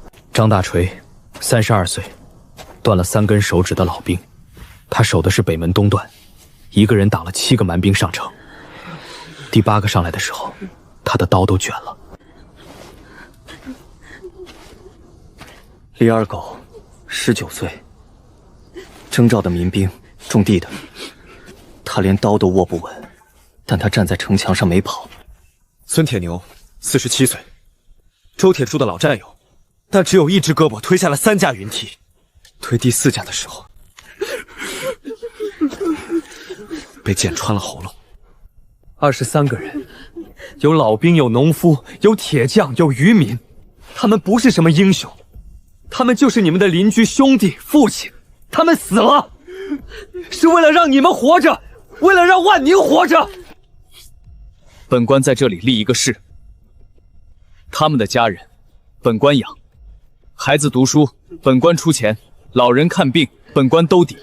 这不是恩赐，这是他们用命换来的。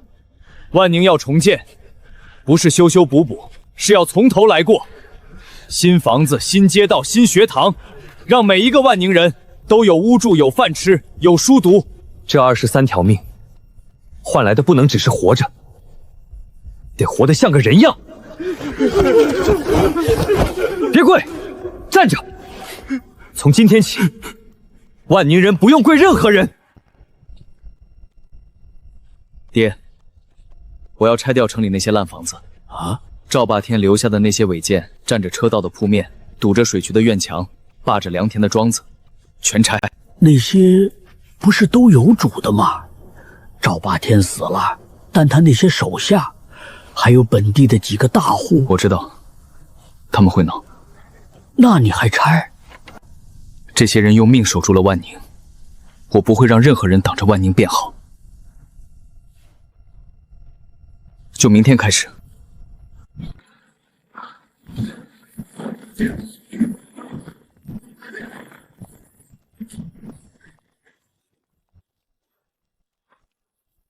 下一个，城西赵家粮仓。大人，那粮仓现在是王德富的，他买了赵霸天的产业。违建就是违建，谁买的都一样，拆。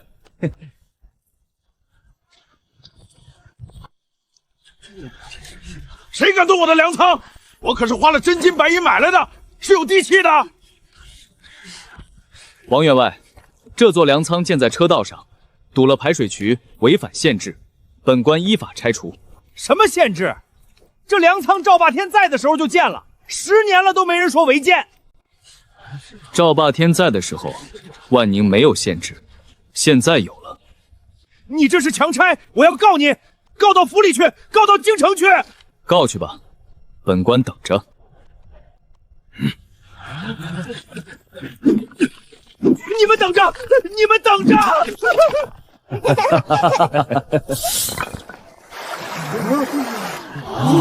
大人，这告状信已经送出去了，府里要是来人，来就来。我拆的是违建，不是民产，地契是赵霸天时期的，本身就不合法。这是几家大户的底细：王德贵、赵霸天的马前卒，张有才放高利贷逼死过3户人家，陈大麻子强占民田200亩。他们不是告我吗？那我就让万宁百姓来告他们。王德贵强占了我家3亩水田，我告了5年，没人管。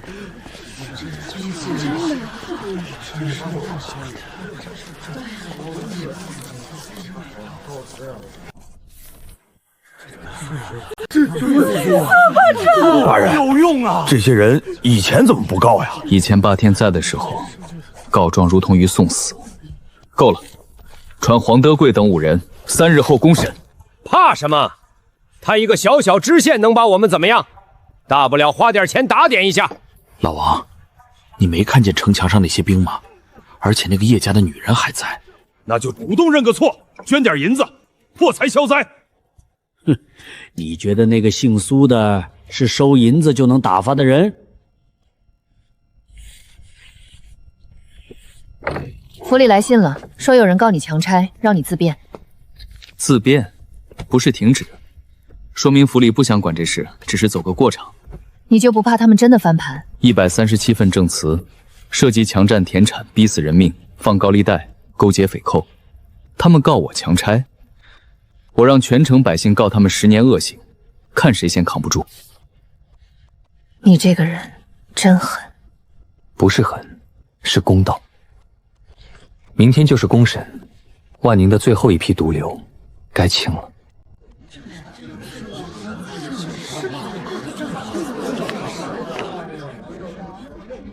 带人犯。苏大人，冤枉啊！我们是良民啊！王德贵，万历35年强占城东李老三水田3亩，伪造地契。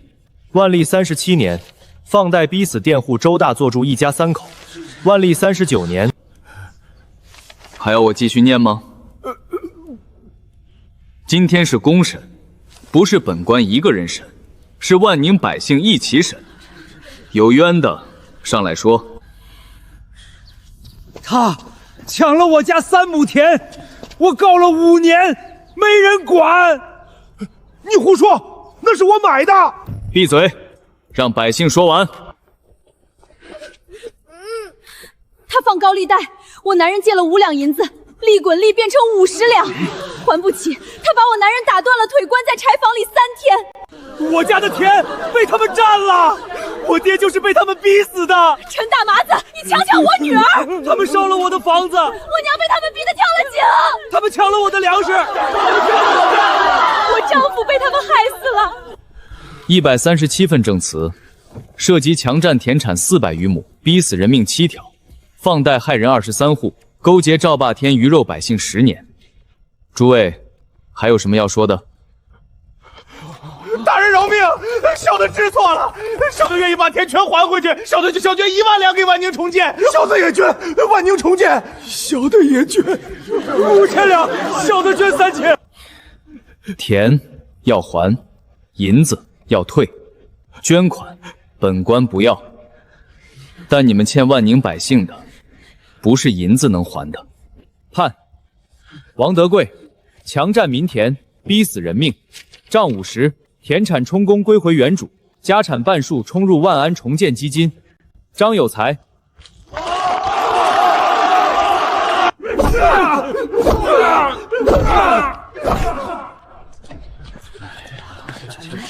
大人，家里没什么好东西，这2个蛋您收着。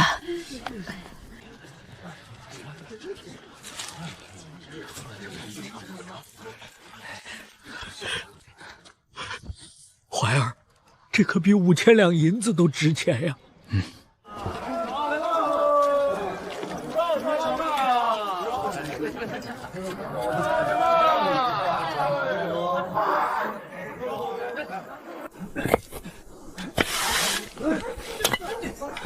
每户之间留8尺巷道，排水沟从这里走，通到城外。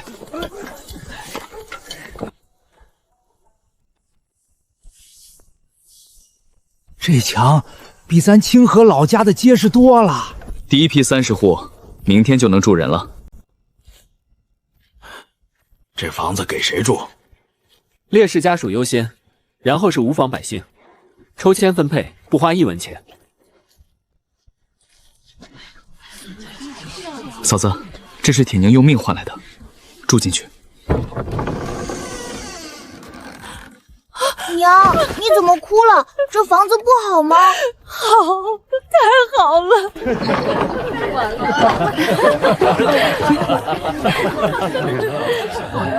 活了60年，头一回住砖房，值了。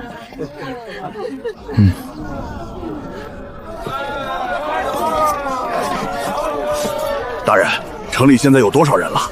上个月统计，在册人口回升到12000户，比半年前翻了10倍。半年前只是座死城，还不够。万宁要真正站起来，还缺一样东西。什么东西？学堂。什么学堂？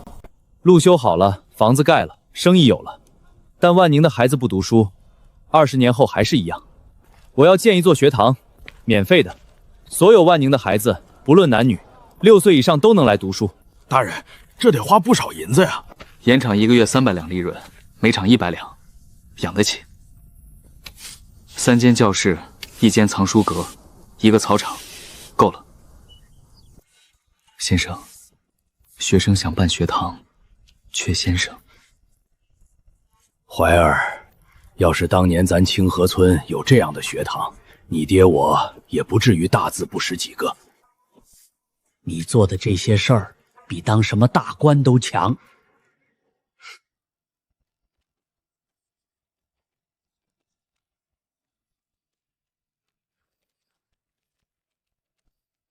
800里加急。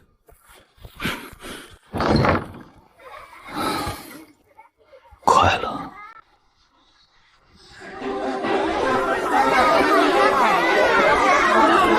排队，排队，排队！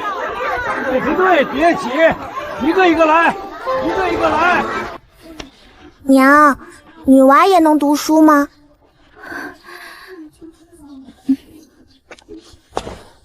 能，男娃女娃都能。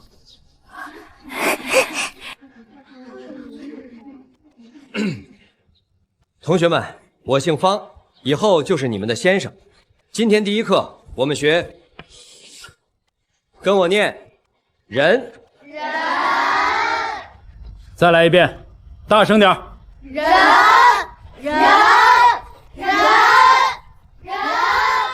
怎么了？没事，就是这声音等了太久了。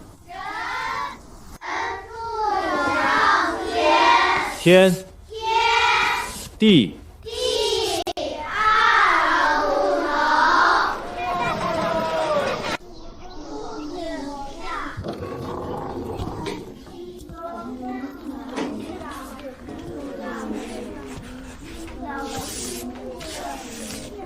写谁的姓？大人的姓。方先生说，写字要从自己最想写的字开始。苏大人，有件事跟您说。城外几个村子的人也想送孩子来，但路太远，每天来回走不了。那就在村里也设学堂，1个村1间，先生不够就轮流去。当真？当真。银子的事我来想办法。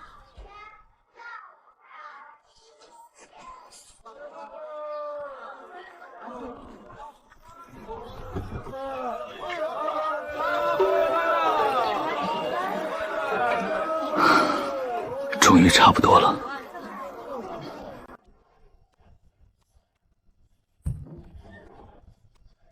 苏大人，写什么呢？年终考评，朝廷每年考核地方朝臣，这是我的成绩单。人口增长10倍，税收从0到年入4000两，新建房屋300户，学堂4所。这份成绩单交上去，你知道会怎样吗？怎样？要么升职，要么树大招风。升不升职无所谓，万宁还有很多事没做完。苏怀，嗯，没事，早点睡。太好，快来吧！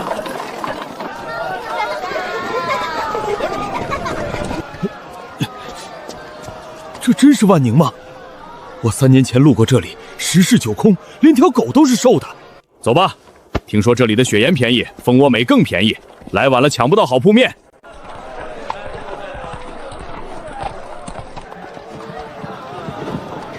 怀儿，尝尝你爹的新配方。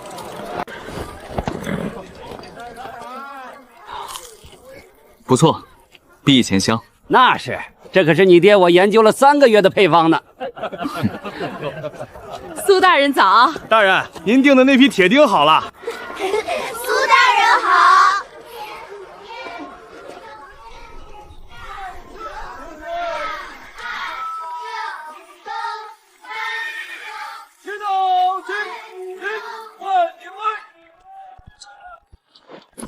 在看什么？在想1年前这里是什么样子。1年前这里是坟墓，现在还不够。还不够。今年是第1季稻，如果收成好，万宁就能自给自足，不用再从外面买粮了。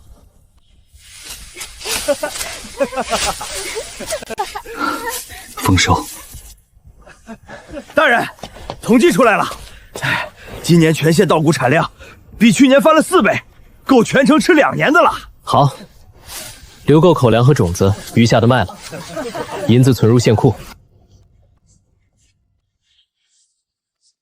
年收入12000两，年支出8000两，结余4000两。大人，府里来了公文。终于来了。大人，这是好事还是坏事？看他们想看到什么。考公司来人，是例行考核，还是有人在上面说了什么？不知道，但不管是哪种，万宁的成绩摆在这里，谁来看都一样。大人，要不要提前准备准备，把城里再收拾收拾？不用刻意，什么样就什么样。真金不怕火炼。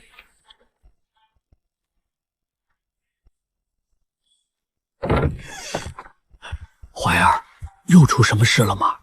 朝廷来人考核。考核？考什么？考不过怎么办？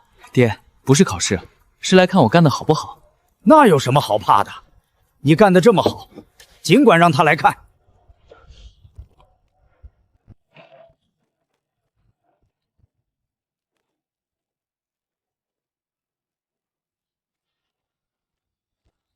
这城墙是什么材料做的？下官不知。这就是万宁吗？下官万宁知县苏怀，恭迎钱大人。苏知县，咱们先随便走走。大人请便，下官陪同。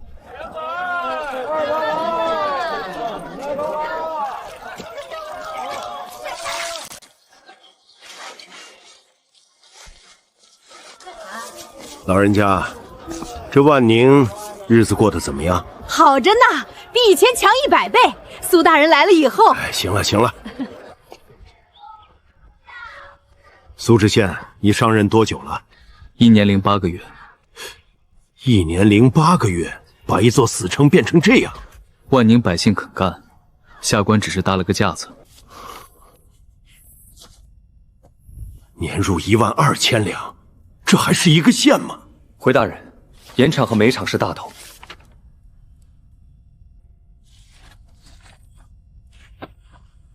苏知县，本官考核地方官15年，看过贪的、懒的、庸的、装的，像你这样的，头一回见。大人过奖。不是过奖，是实话。苏知县，本官问你一句实话，你在万宁做的这些事，朝廷里有人不高兴，你应该知道吧？知道。盐场动了盐运使的利益，煤场动了本地豪强的利益，你那篇电视策论得罪了半个朝堂，有人想借这次考核把你拉下来。所以大人是来拉我下来的。